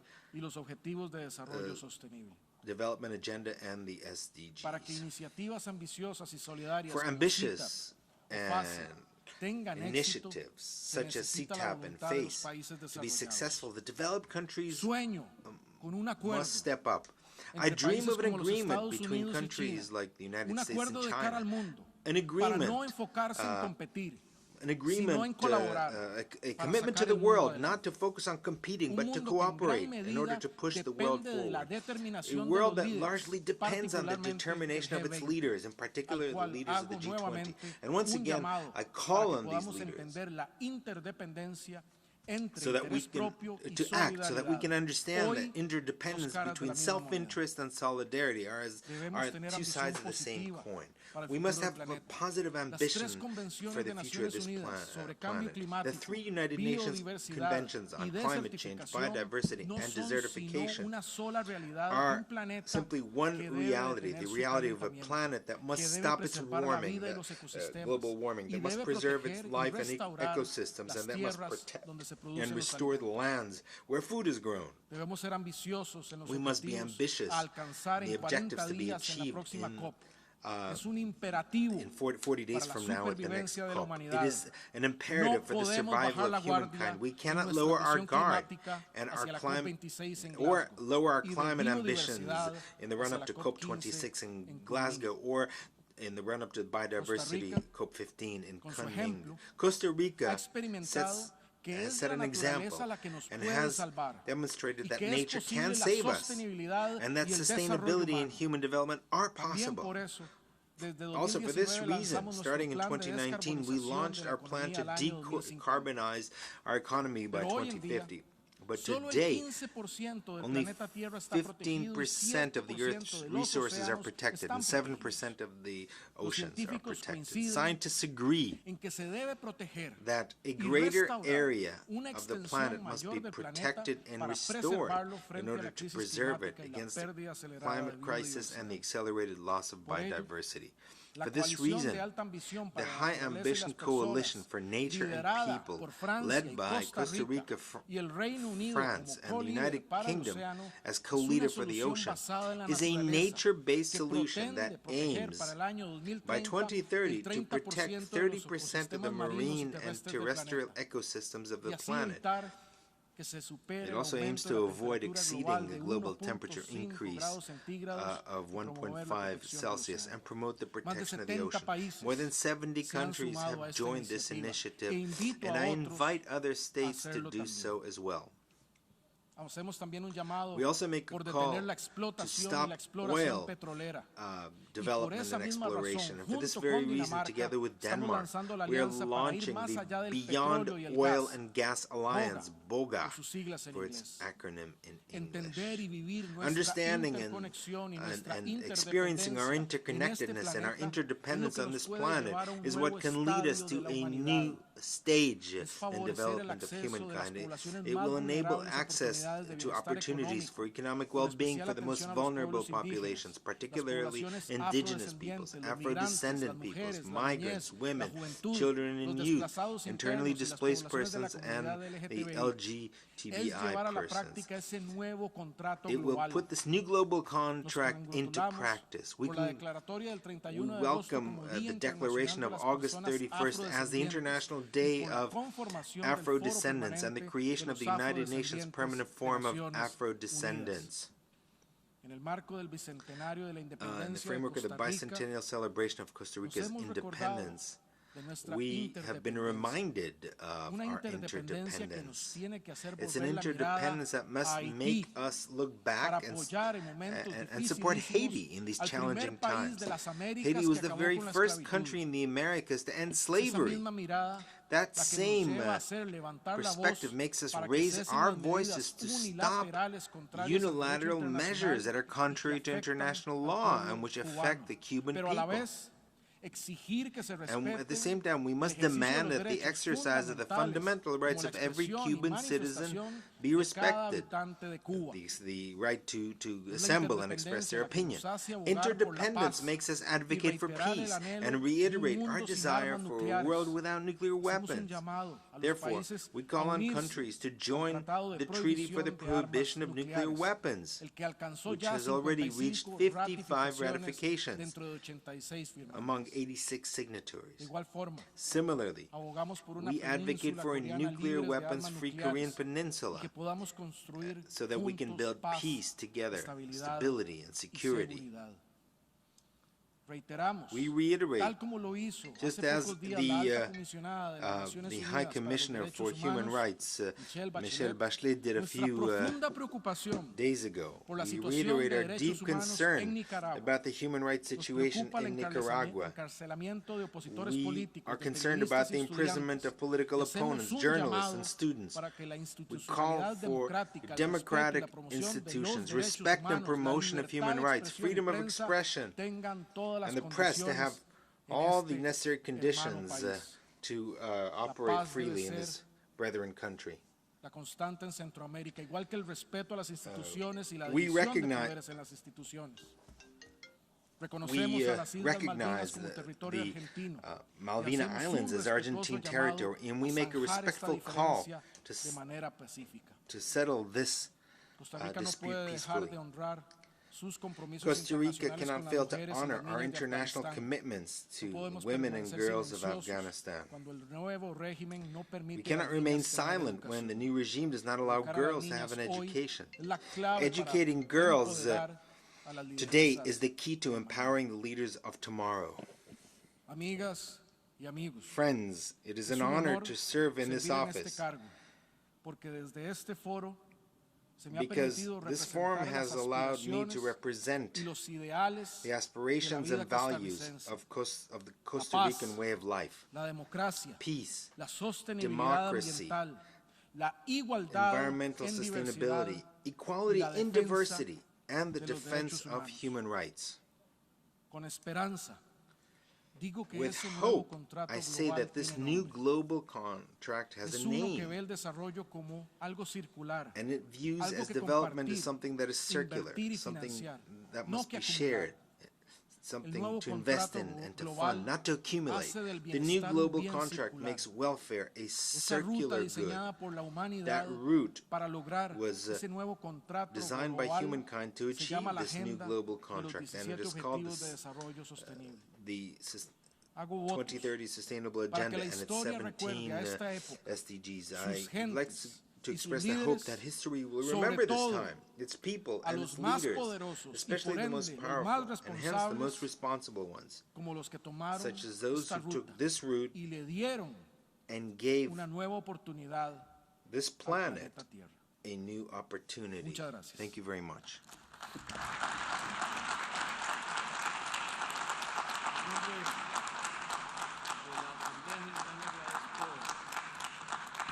Al señor presidente de la República de Costa Rica la declaración que acaba de formular y pido protocolo que acompañe a su excelencia. Ask protocol to accompany His Excellency.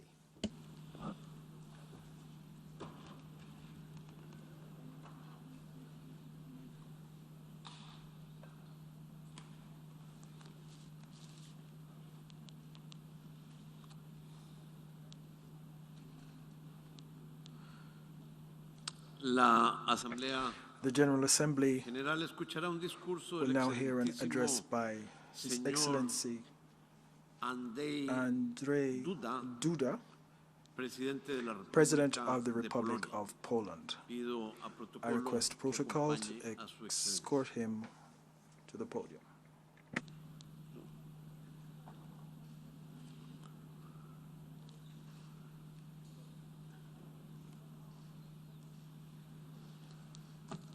On behalf of the General Assembly, I have the honor to welcome to the United Nations Mr. Andrzej Duda, President of the Republic of Poland, and I now invite him to address the General Assembly. Distinguished Mr. Secretary General, Your Excellency, distinguished Mr. President, Excellencies, esteemed heads of states and nations, esteemed delegates. Gratuluję Jego Ekscelencji panu Abduli Shahidowi wyboru na zaszczytną funkcję przewodniczącego 76. sesji Zgromadzenia Ogólnego Organizacji Narodów Zjednoczonych. Pragnę wyrazić pełne poparcie Polski dla jego misji i życzyć sukcesów w jej pełnieniu. Chcę także